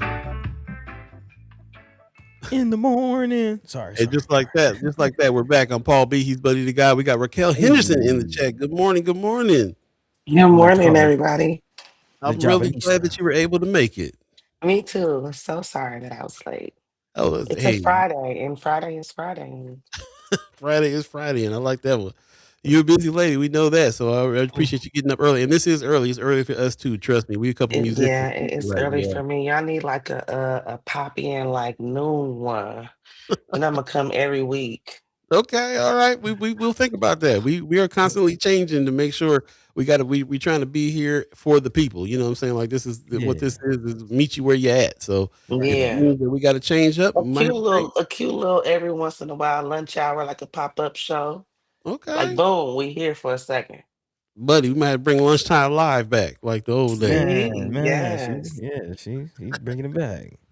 Well, we had not gotten a chance to talk to you since you moved into the mayor's office with the job, the community liaison at the mayor's office. When we heard that, we was like, "Oh, it's about to go down at the mayor's office now." How's the job been treating you? Beautiful. I mean, I still pinch myself for real. I heard that. That's Beautiful. what's up. I talk to people in that office, and I hear that it's a bustling office. You guys is busy all the time. Ain't nobody ever sitting down around there. Is that your experience? Yeah, but that was already my life, so I Yeah, true. mean, Nothing new. but that is very true. It's like it's always something. You think for a second you got to breathe, and then it's like, up, two cars fell in the street. And so it's just like it's always something. Man, I and bet I you got think 1,000 calls when that happened. yeah, that's national news. Yeah. And I think when we last spoke to you, you were just getting going on the Hmm. position and still kind of trying to figure it out. So I am curious, like now that you've been in the position, got busy, kind of got your feet wet a little bit. How are you feeling about I guess the job that it is, and what exactly are you doing? Like, what is the You job know, at this people point? still ask me that, and I don't know. He's like, "What you doing over there?" A lot. What A too lot. much? I do what need to be done. Like, Yeah. and my job look different every day. Some of my job is doing the work that I was already doing in community, but just elevated. Some of it is bridging the gap between community and city hall and the mayor's office. Some of it is creating initiatives that benefit North Omaha specifically. Um, Different things like that. Like I created the food drive. I Mm, helped with, I'm leading the Mayor's Youth Advisory Council, so an initiative to bring youth into the space. Some of it is some days people hit me up and a lawn next door ain't been mowed, and I'm chasing down, planning or parks and recs and trying to answer this question for this person and this question for this person. Some Mm, of it is making sure the mayor is visible and mm, accessible and being where he needs to be and knowing what he needs to know and doing what he needs to do as it relates to community. And so, and some of it is meeting with people to take things off the mayor's plate and be that middle person to figure out how I can meet their needs and make sure his needs are met too. So it really looks different every single day. mm. No, that makes sense. I was actually driving the other day, and I was thinking about this from a president's perspective, but it applies to mayor as well. As far as like, what would it be like if the mayor just randomly pulled up to places and was like actually outside with the people, making themselves available of the people, amongst the people, and just entertaining that idea. And the reality is, the mayor can't because there's so much to do, so many places to be. So to have a liaison to kind of help with that is But I what I also see. think like he does, you know what I'm yeah. saying? Mhm, Like definitely, definitely. he's very accessible to the best of his abilities, but he is one person. You know what I'm Exactly, saying? And exactly. so when I can show up for him or on his behalf or take something off his plate, that's our job too, just to make sure Yeah, he yeah, good. Well, yeah. I'll tell you what. I this is definitely the most outside mayor I've ever seen. He is definitely everywhere He all be the time. outside. He be outside, bro. He be outside for real, for real. And I thought when he came in and he named you in this position, I was like, Mm-hmm. genius. Uh, Uh, some of the black community are like, he used to be a cop, bro. We don't know. And then when he brought you on, it was like, okay, okay, he trying to chat with the people. He trying to be here yeah. for the people. On in the gaps, he from the hood too, but like for For sure. in the gaps that he has because of the fact that the career choices that he's made in his life. He still got somebody that can still talk to the people, and he brought you. And I was like, oh, that's the main thing that made me go, well, we got a smart mayor this time. We got some, Mm-hmm, what I'm saying? Like he's smart for this on the Man, real, putting people in position. For Yeah, putting the right sure. people in position because you that was doing part. the work before you got the job. We was calling you the Absolutely. jobinista. We call you the jobinista because you post so many jobs all the time. You know what I'm saying? Man. So I do want to get into a little bit of the economic development. That is also one of the things that kind of tipped me off to the mayor's intentions. Bringing you on as a job beneath to him being a former treasurer.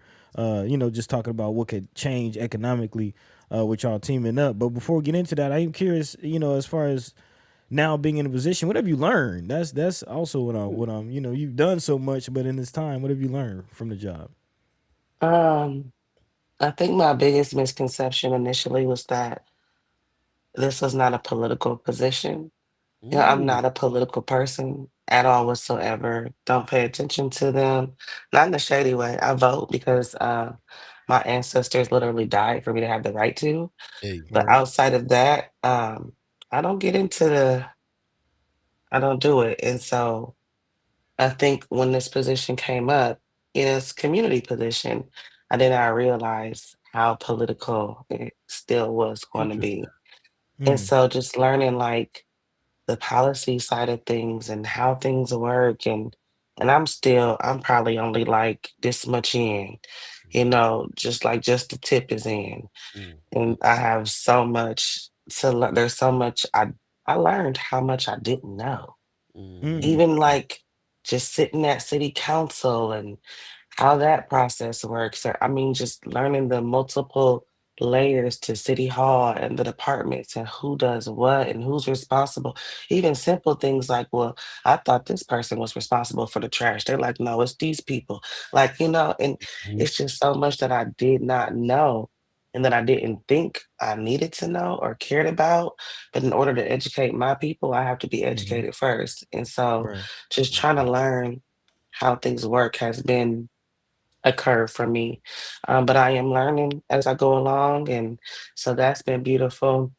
And I think it was also just like reaffirming for me that, me, I am who I am and I show up as Hmm. who I am in any space. And I've never hesitated about that. And I think coming into this space was the first time in a long time where I was like, dang, can I do that? mm, Um, but I did. And it just reaffirmed to just always be authentic and live in your truth and show up as who you are, no matter what space it is. And so that was mm. nice. And so, yeah, I'm just going with the flow. It's crazy to me. For the past 15 years or so, I have enjoyed every role that I've been in. And Yeah. they have been fulfilling, they have been rewarding. I have never woke up like, oh my God, I wanna go to work. Hmm. But this one hit different. And I think I wake up every day like, oh my God, thank you God for letting me go to work, you know? Wow, Mm. Mm. that's what's up. Yeah. Yeah. Do you, I was it's a, trying it's to. a part of that probably feels like you making some kind of a difference in this For particular role. sure.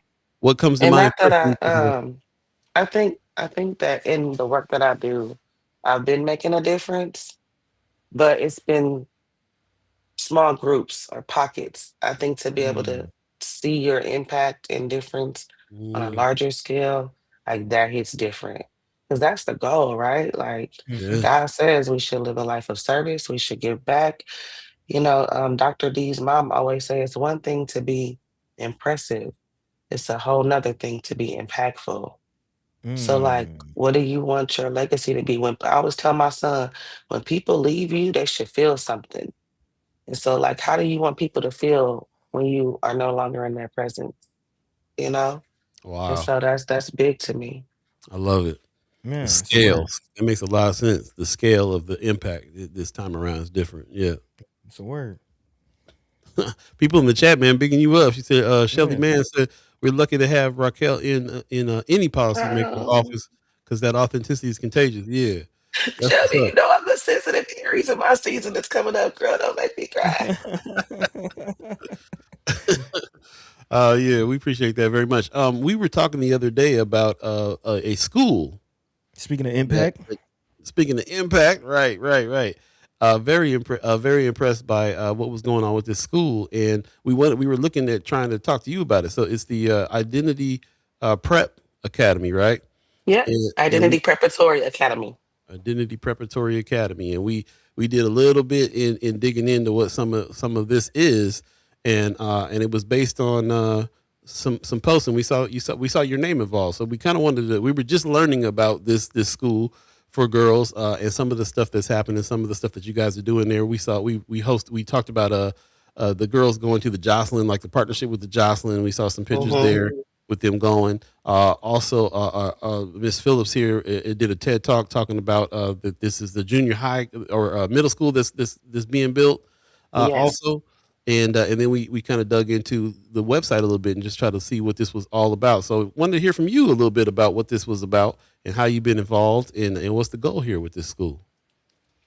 Um, I have been knowing Dr. D for quite a while.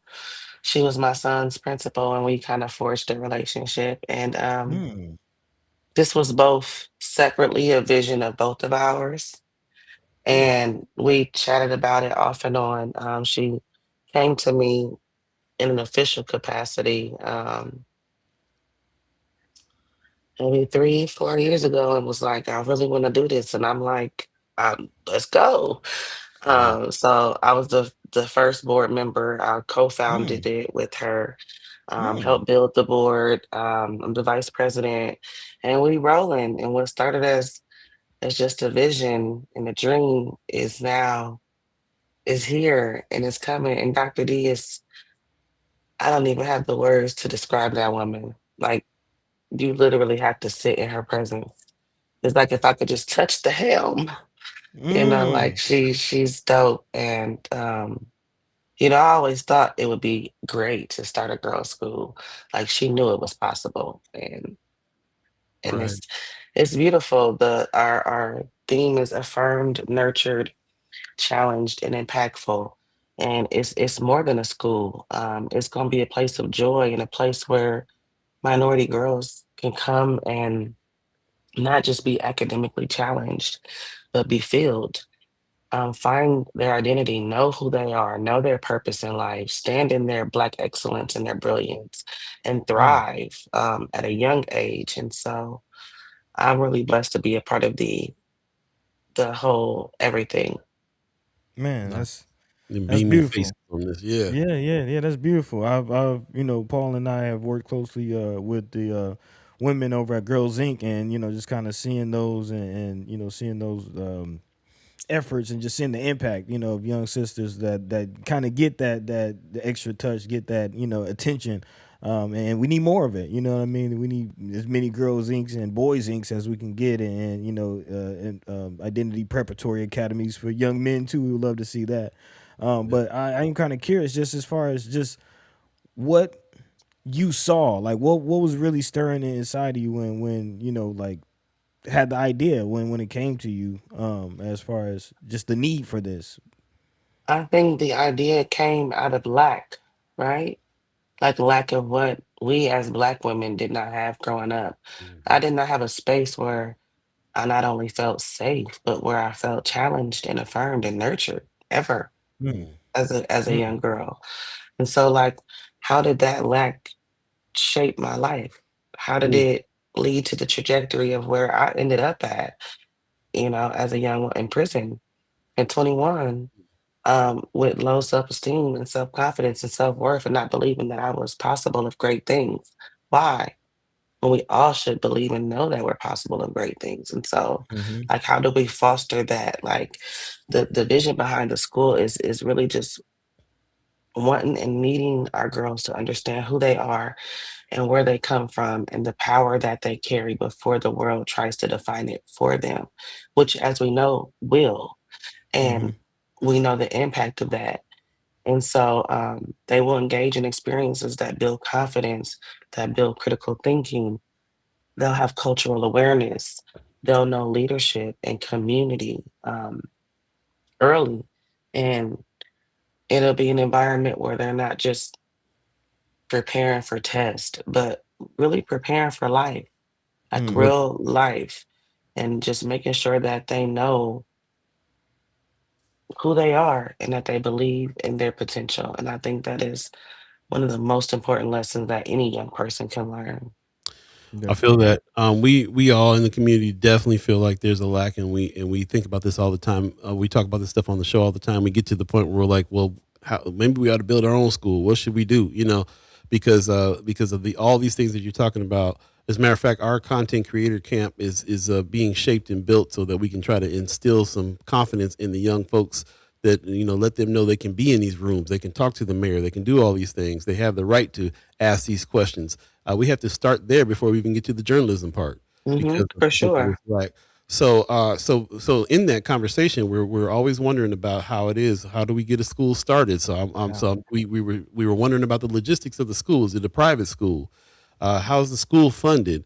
Is this a partnership with the city? Like what? Like how does this work? No, it's not a private school. It'll operate much like Jesuit in Hmm. that sense. And so we fund it by applying for grants and different things like that, donations. People can definitely donate. There's a link on the website. Sponsor a girl. Hey. We need all the monies. But yeah, it's not funded by the city or any one entity. Like I know people think of like Mandela and how, Hmm. it's under the Lozier Foundation, Hmm. or Jesuit is under Creighton or Hmm. whatever umbrella. Right. But yeah, it's not. It'll be like private, I guess, in the sense of like applying for grant money and getting dollars where we can in private donations. Okay. So I guess we're trying to, because there are, as you're explaining it, you're kind of clarifying some things in my mind. Like, so is it like an accredited school or Yes, it's okay, an actual school, and okay, those pieces like Dr. D holds, and so I don't know all the specifics, but it's an actual like going through the whole licensure and all of those things. It's an actual school. man. That's So what's up. okay, yeah, yeah. We're trying to, like Paul said, trying to navigate that. Um, Y'all need to have Dr. D come on here. we Oh, please. I see we He on, do. I see we he on the do list. because right, to our understanding, you got public schools, you have private schools. I don't think charter I schools mean, are it's like a charter school per se, Mm. but the state of Nebraska doesn't allow charter schools, if that right, makes right, sense. right, So right. I'm thinking of like a North Star. How does a North Star compare to what it is that you're doing? it doesn't, because it's Okay. not a school, it's an Right, after right, school right, right. program. And so Right. our school, like, is actually like the kids will be there all day in Okay. school. Yeah. Okay. And No what shade to it's North Star. no, My yeah, son yeah, wasn't no. there. Again, I'm trying to clarify what all of these entities in our community are. You know what I mean? Like we see them pop up, but I Forest don't. bias, what they should have been. There you go. There you go. There you That go. Boo Boo Man, School. there you go. I Mm-hmm. love it. Uh-huh. I love it. Uh-huh. You know what else I love is this idea that you just talking about here, sponsoring a girl. I went back to the website to take a look at this. Invest in the Yes. dreams Mm. of our girls. I love that you guys got this broken down. I'm gonna put the link in the chat right now because there's some people in the chat that are talking about what a good idea this is. Well, put your money where your mouth is. Let's make it happen for these girls. Then Yeah. here's the link. Go ahead and check that Yeah, out. sponsor a girl. There you go. I love that idea. That's what's up. And I'm glad to hear exactly what this is. I mean, it's been racking my brain since we talked about the Mhm. other day. Like, how is this getting funded? This is our follow the money season. How do we've been talking about opening up a school for a minute. So how does this Yeah. happen? So we'll definitely reach out to Dr. D, see if we can have her on and talk about this a little bit more as well. With Yeah, I think that would be great because she can go more into like those pieces. hmm I'm here to support. She know if she rocking, I'm rolling. hmm And I do a lot on the programming side and different things like that. But those nitty gritties is her nitty gritties. we'll definitely But Okay. she is amazing and brilliant, and she will come here and y'all will get your whole life. I love I it. believe it. I'm with it. I'm with that. We'll come back to that. If you're just joining us, it's 8:42 right now. If you believe in the concept of time, and we're sitting here with Racquel Henderson, who you've Hey. heard us refer to as the Jobinista Mhm. several times, because when we first started doing this and started putting our little resource page together and stuff, we were like, who be talking about the jobs that ain't in the paper? And you always got something posted, so we was always reposting on friends of the stuff that you was doing. We hope that we directed some folks your way on some of these jobs. And Okay. I know that's part of your situation now, but you're here to talk to us about your time in the mayor's office too. And I appreciate you giving us a And little I lesson, will a little say bonus one of too. the best things about the mayor's office, which was just something I didn't even think of, is the people. The people Yeah. there, like That's Yeah. what's up. they're really dope for real. That's It's what's like a up. little Yeah. family, and they're good Actually, in people, the and we pour into each other, and and build each other up, and it's dope to like have that kind of working environment. Before I went in there, I thought it was gonna be so stuffy, like, oh my god, in the Mm, mayor's office, Right. and I just don't operate like that. And it Right. was a little stuffy, I gotta Yeah. turn them up. Yeah. But they good people, That's and what I think it's, yeah. that's what Tamma Dwyer says. yep. She's in the office. She's in the chat right now. She said Raquel brings all the excitement and turns on our office. I That's gotta what's turn up. them up. Hey, love the We energy. appreciate Love that. it. What's your passion initiative that you're working on through the mayor's office? What's the one that gets you most excited that you want to really tell people about right now?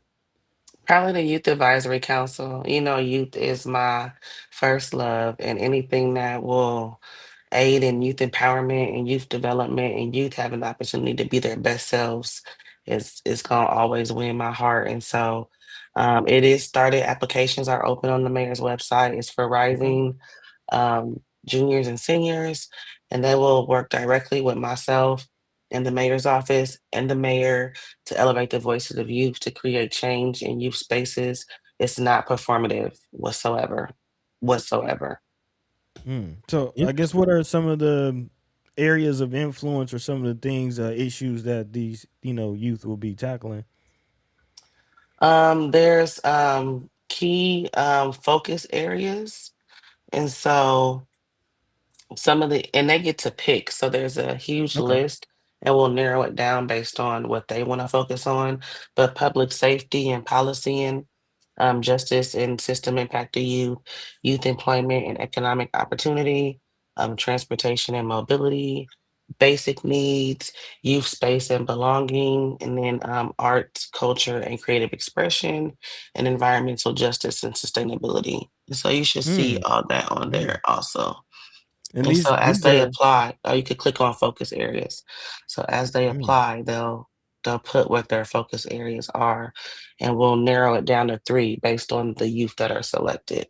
Hmm. man, that's beautiful. That's beautiful. Yeah, that's what's up. I'm gonna put the link in the chat for you guys to check this out, and you can see there that there is also the ability to there's an application piece there too. You can check that out. April Um, 1st. Sign up. Got till April 1st. That's what's up, man. We had a conversation with the mayor, and he was saying that too. That's one of his ones that he's excited about, and he really pulled that out. Like this is what's happening next, So I felt his excitement about that too. And yeah, man, it feels hopeful when you think about like what you guys are trying to do for the kids. Like Hmm. start early and get them involved, and that might save them a lot in the next decade of their lives too. So yeah, interested to see how this turns out. What some of the outcomes will be for these kids for sure. Yeah, yeah, Absolutely. yeah. Appreciate that. And kind of, I guess my last question. I know we're getting down on time here in the show. I did touch on, you are the Jobinista, and economic development was one of the things that was on that youth advisory list. And this is season 4B, follow the money. So I am kind of curious. Again, you're always finding the jobs, putting them out there. We've been talking about the job market and just how people can, shore up their bottom line. What is the job market in your perspective looking like in Omaha? And just, you have seem to have a finger on the pulse more so than a lot of people. So yeah, just your take on how's that looking. Okay. Saying a I lot. think I think that it's gotten better. Mhm. Okay. I think we still have work to do.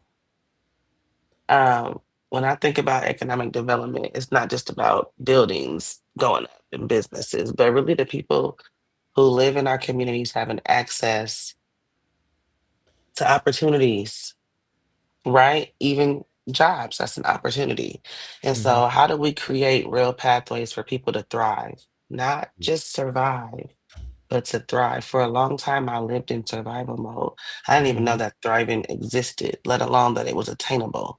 So, like, how do we make sure people know that thriving is a thing, and then take it a step further and actually create opportunities, jobs for them to thrive? Because if they're not thriving, you living in lack. I mean, Mm. there's no in between. And Man, so just yeah, we coming along, but Mhm. got some work to do. Got we some got work to some work do. to do. So I guess my final question on that, we had Brother Gary Clark from the Inland Port Authority on was that Wednesday? Was that Yep. yeah? So, Are you a part of that as far as speaking of economic No, development? sir. No. Hmm. Mm-mm. So not even as in the city capacity, you're not. Okay. I'm just wondering. Just wondering. I know. I stay in my lane. You know. Mm. I hear that. I hear I that. just drive straight, and I just I look over and I wave toot toot, and I stay in my lane. Well, we, Okay. we appreciate that you in that lane in a big way. Been thinking a lot about the job situation, especially in this current climate where so many Black women have lost their jobs, and you're Absolutely. in an opportunity that, and sounds like you're very grateful for that as well. Definitely feel that myself. I feel grateful that on so many levels of me and my loved Mhm. ones are able to continue to do what we're doing in this climate. Hmm. But we look to you as a person who's got their finger on the pulse, got their being able to talk to the people, know what's coming up. Yeah, Every I try to time, let folks know everything that's going. Sometimes it gets the foot under my the floor under my foot go because it just be so much and trying to get yeah, it all out there. So I try to prioritize it because I know once people know better, they do better. So having that information goes a long way. But sometimes it is so much. Everybody's like, share mm, this, put this up, post this, we mm, hire. I'm just like, how did wow, this happen? Because this was never the goal. I never woke up like I want to post stuff on social media every day for Mhm. free. yeah, but for free. That part. That Yeah, I part. heard that. I heard and, that. Get that but jobanista.com. You got to get that I jobanista.com. Make it know happen. Hey, hey, I hey. got to tell people you, need it though. people do need it, and I'll say my personal experience. Like most jobs I ever got was because of a hookup like that. It wasn't out the paper. It Man. Hmm. wasn't from. It wasn't from Indeed. It was because somebody knew somebody that said, "Hey, they Hmm. hiring over here." So Yeah. that to me is the value of what you do, and it ain't just a job listing. It's a connection to businesses Man. and people in this community that is more than just a job hunt. So Yeah. so that's the value of what it is that you do, as far as I'm concerned. And I appreciate you for doing it, even though you're doing it for free right now. You can change that up. Hmm. Yeah, yeah. Can't let ND get all the bucks. It's okay. And I'm gonna be all right. God gonna provide for me no matter what. My reward is people getting the opportunity and That being part. able to change their life as a result of something I posted. That mean a lot. When I'm in bakers and they're like, "You posted this and I've been there for a year and I Nice. signed up." That's the payment. I See, heard that. that's why God put you in position to start a school. You know what I'm saying? Mm. That's how Man, it goes. there you go. You got any last words for the people? Work hard to get it. And when you get it, reach back and pull someone else up. Each one Hey, teach one. Don't just aspire to make a living, aspire to make a difference. And I all right. appreciate that. I'm gonna add one in there for you too. Have fun at your job, because all I ever hear from the office is that you be turning up in there and having a good time and making it I'm gonna have fun a to go good to work. time everywhere I go. Okay, I'm trying to tell Hey, you. there you go. I love it. Don't forget that. It's very important. I love it. I love it. Appreciate you. Thanks for coming. No problem. Thanks for having me. You have a beautiful, beautiful day. You You as too. well. Peace. Peace. Peace. Peace, peace. Hey, there you Lovely. go. There I you love go. it. Again, youth advisory, man. Check it out. All the babies out there. You have until April 1st. Tap in. Right. Tap in. 8:52. Let's take a quick break and come back and finish out the show. We appreciate everybody that has joined us this morning. Again, thank you for your participation and your love, giving her flowers while she's here, respecting the guests, asking good questions, making good comments, and ignoring the trolls. We'll be right back. Stay Hey, tuned. First at Omaha in the morning. in the morning. We have a fight that's common to all of us.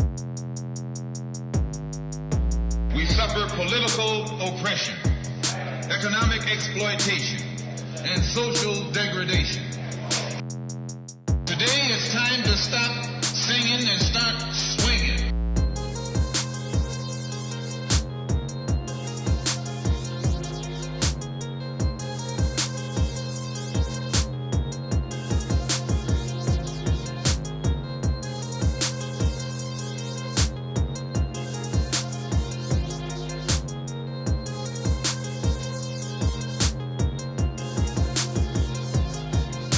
The ballot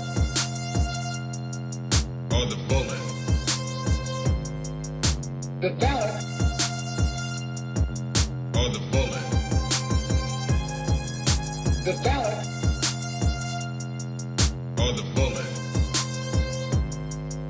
The ballot. Welcome back. Welcome back. Welcome back. Welcome back for Sky Omaha in the morning. In the morning. Whew, my name is Paul B. He's Buddy the God. Hey. How y'all feeling? Got about a few minutes left in the show. We appreciate everybody that's come through. Tisa Harden gives us a hello. Appreciate you. Hey. That's what's up, Terrace Hayes. Her face on the Port Authority question, though. I had to ask, inquiring minds. It's so funny, man. It reminds me of that thing you be seeing floating around on social media where black women are able to talk to each other with no words. Mm. And that The little space communication, station. he was like, what about the Port Authority? She was just like, and Buddy was like, you guys went back and forth like,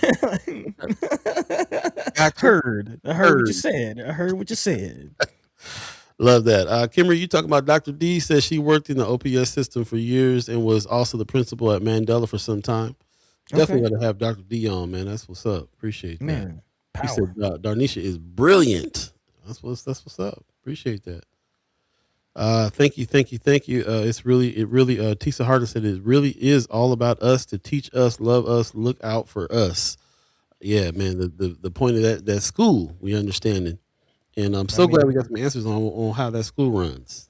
That's what's up. I got a few more questions, but definitely got a lot of insight on that. I feel like a lot of the questions I have left over, they sound like Dr. D type questions. So yeah, would definitely love to speak to that sister, pick her brain a little bit, and maybe get a blueprint, get a game plan. We need a young boys school as well, man. So somebody mentioned last time, reach out to the young fellas out there, pull them up. Yeah. Big time. There's a lot of room for that. If you want to get into an industry with some need, there you go. Terrell Kenny in the chat earlier, somebody was talking about Port Authority. He said the port has no interest in data centers. We've had interest in bringing jobs to North Omaha, not furthering any harm, and Chamber makes no decisions for us. There you go. Let him know. Senator Terrell McKinney, put some respect on his name. Appreciate you coming through this morning, man. That's what's up. RG in the chat says that woman is straight sunshine and rainbows. He said that personality is nothing but positivity and gratitude. Right, man. Man, Authentically. man, infectious. Appreciate you. 4 minutes left in the show. Again, we thank you for this. Don't forget that we have meet up with the mayor coming up in the next week and a half or so too. So stay tuned for that. We're still talking to people from the mayor's office. Also, we're definitely going to reach out to some more folks. I don't want to name the names yet that I might have on. I don't want to tease anybody too hard on some of these names we got coming, but just know we ain't done talking to folks in the mayor's office. There you go. Let's just leave it at that. But with that, buddy, how we wrapping up today? What's on your mind? Yeah, I've teased this concept. I do want to kind of end on this idea, this prediction really that was made back in 2016 and really ties into not just the conversation we were having about the purpose-built communities, housing, situation, but just everything in general, kind of on the Love Supreme tip. I know, Paul, personally, you and I have had conversations about your archiving project and how you're archiving, tapes and digitizing things. And all this for me is pointing to a sentiment that actually came from the 2016 World Economic Forum.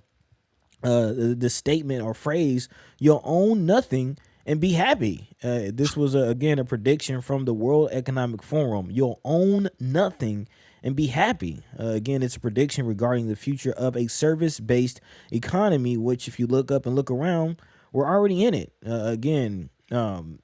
Cars, the films we watch, the houses that we live in, the music we listen to. I mean, even the food that we eat. I mean, there's subscription programs for pre-made meals and things like that. Like, everything is a subscription. And the fear behind that, of course, critics suggest that this model is what they call a doom loop, where high rental demand increases costs, making it harder for individuals to build equity or accumulate wealth. I mean, I'm sure many of us remember the days when Netflix was just like $7. Remember that? You remember that? I do. I remember those ordering days? DVDs and Coming in the mail. sometimes not sending them back. I remember that too. You know what I'm saying? And then you owned the DVD and they would just charge you for it. But you owned the DVD. Now, when Netflix want to take that movie off, it's gone. It's gone. And now there's clips going around on social media about they're possibly changing. I don't know if you've seen some of the scenes from a New World. Different world. Yeah, man. Thank you. Different World, And changed up some scenes. I'm man. trying to figure out how they do that. It might be some alternative takes, and they decided we'll use these instead. Why would you go back and alter? Oh, it could be AI now. You never know. Never know. Never know. So again, the whole That's point my is Dwayne Wade. I don't like that. I don't like that. yeah, man. Come on, man. Come on, That's man. my So Whitney Gilbert. I don't like it. I don't like it. that black love, but the idea is ownership. The idea is Yeah, ownership of our media, of our content, of our homes, of our communities, of our lives. ownership. Good questions. There's a lot of movement going around here. I'm thinking about the movement of course, physical media. When we talk about media, we talk about physical media, but also because we've been talking about the fact that we have to figure out what we're doing for communication beyond these oligarchs spots. The problem, what it is that we're looking at too, is peer to peer type of internet. We're looking at different kinds of communication that can happen without these major corporations being involved, or the government, and just and also, and then starting back at just pure ownership when we talk about land, and being able to harvest on your land and so on. Like, there's still a lot that has to be talked about here, because is it a good thing that we will own nothing? Are you truly happy if you own? Are you? Man. You know what I'm saying? It Hmm. seems to me like they got control of your whole life, and the minute they want to turn the corner, then you're in trouble, which is what we're living in right this minute. So, is what it is in a big way. What we're gonna do about it? What are we going to do about it? It's 9 o'clock right now. If you believe in the concept of time, buddy, got some words for the people. You look like you're in deep thought over. You down the rabbit hole already? No, I'm actually kind of wrapping up the thought, making sure that's what I feel on the thing before we put a period on it for the day, and kind of looking at the chat, seeing some things coming through. Shout out to Tisa Harden. Want to reach out to you, so you might want to check that out, Paul. But Word. yeah, we appreciate y'all for tuning in. I think that's pretty much it, man. Let us know how you feel on that sentiment. Have you heard about that saying? If not, check it out. Come back. Let's talk about it. We're gonna continue following the money this season. So, yeah, I think that's it, man. A big shout out to Sister Racquel Henderson for coming through and speaking with us, man. I really looking forward. Yeah, we got to talk to Dr. D, man. A lot of questions about this school situation, but yeah, I want to know how she did it. Where the money coming from? How is this school voucher situation impacting these moves? What's the real? What's the real? There you go. One thing I forgot to mention while she was on here, she had posted, Raquel posted this on her page, conversations about health access and future. This is in partnership with Mm. Charles Drew, the Well-Being Partners. This is coming up as well. Let me see, the date on this is, I don't see it on here. Oh, that's because I had I had the information that would come with this as well. Let me grab the information on this real quick, just so we can make sure that we are looking at. Let's see, is it girls? Which one is it? Girls Unlimited. Oh, North Why Oklahoma. you? Here we go. Oh, got hmm it. Okay. Yeah. Yeah, so this is a conversation. North Omaha Together We Decide, conversations about health, access, and our future. What she said about it was, over the next few months, Well-Being Partners and Charles Drew will be hosting a series of guided community conversations with residents living in zip codes 68110, 111, and 104. These sessions are designed to center community voice as we look ahead at the next decade. Together, you will explore two key questions. What can we do together to improve health, increase access to care, and build a stronger North Omaha over the next 10 years? And what do we want to see in place 5 to 10 years from now, because we took action today? This is not a presentation, but a guided conversation where lived experience helps shape priorities and future solutions. Participants will receive a $30 stipend, and light refreshments will be provided. Public sessions will take place March and April in each zip code. And of course, you can definitely tap in and make sure that you're are looking at, or tap in and get some more information there from the Well-Being Partners and also Charles Drew. And looks like there's a QR code there you can hit too. So we'll put that in friends for you to check out. Hey, health is also wealth, man. So definitely tap in. Definitely. All right, let's go ahead and get on up out of here. I think Buddy might be falling asleep on us over here. It might be time to might be nap time. I Shout think it out here is. live from Austin, Texas, right now, out there representing South by Southwest. Appreciate you, bro. Appreciate you getting up and still putting it together to do the show, even though you're traveling. Mama Yeah. guy says, "Buddy, safe travels back to the ATL." Appreciate you. We'll definitely talk more about everything that's going on here. But thank you for joining us today. We're going to go ahead and get out of here. Shout out to the Omaha tribe elders for allowing us to be on this land and speak while we're here. Shout out to our elders for allowing us to speak before you. And shout out to you, the chat chimers, allowing us to speak with you. We appreciate everybody. We got the best chat. You guys come up with great questions, great comments. And we have very few trolls. We had one today. We apologize for that. We usually are pretty good with being able to catch them, throw them out. But thanks for ignoring them. There's no reason to give any energy to the troll ridiculousness because we got too many important things to talk about here and too many high level and important guests to pick their brains. So that's what it's about for us. I hope that you learned something in the same way that we did. I guess it's time to go ahead and get out of here, man. Take care of yourselves over the weekend. Anything good happening over the weekend, anything fun, anything artistic, anything love supreme, let us know. Put it in Friends of First Sky Omaha, the group page over on Facebook. And also, thanks to everybody that signs up for, we have some new members as well. We really appreciate all the new membership that's happening. If you want to become a member, go to firstsky.omaha.com, hit the join button, join the conversation, join the membership. Thanks to the $10 people. Thank you to the $25 people. And thank you to the $50 people. Really appreciate your contributions to what we're trying to do. This helps us to continue that and helps us to get to what we have coming up pretty soon here, another content creator camp. That's about to fire up here this spring. So stay tuned for that if you're interested in that. If you got some young people that might be interested in that, that's really what we're going for. It's about citizen journalism training, creating this army of citizen journalists in order for us to be holding people accountable and talking about the stories that are important to us and more importantly, getting everybody who we love the information that we need to make the decisions that we do about our world around us. So we're going to continue to do that with our shows 3 days a week. If you're just joining us, where we broadcast live from Facebook and YouTube Monday, Wednesday, Friday, 7 to 9 in the morning. And stay tuned for all the special guests that we got coming up next week. Of course, we'll be talking it'll be our monthly meetup with the mayors coming up for sure. Also, we possibly will be talking to another senator on Monday for our senator cipher. If you guys are living in areas that have different senators you want us to talk to, let us know. We'll reach out to them for sure. And then we have other special guests coming in as well. If you have ideas for guests, hit us up at firstsky.omaha@gmail.com. With that, we can go ahead and get on up. We appreciate you guys hanging out, man. To have fun this weekend, love each other, live alive with one another, take care of yourselves, and for most importantly, that self-love, that self-care. Handle it. You cannot fill from an empty cup. Take care of yourselves. Self-love is the best love, man. Also, RG, I see you talk about Fun Fest 2026. Okay, I like the way you think, brother. Let's talk. You got some ideas? Holla at us. Definitely coming up. And we're going to try to make it happen at the Press Club again, too. Yeah. A successful spot there. So shout out to everybody that came to the last. Yep. All right, we're going to get out of here. You said be easy this weekend and catch y'all Monday. Appreciate you, RG. Appreciate Tisa Harden. Thank you, fellas. Thank you for joining us today. Really appreciate that. We'll definitely be in contact. And with that, we'll see you Monday. Peace.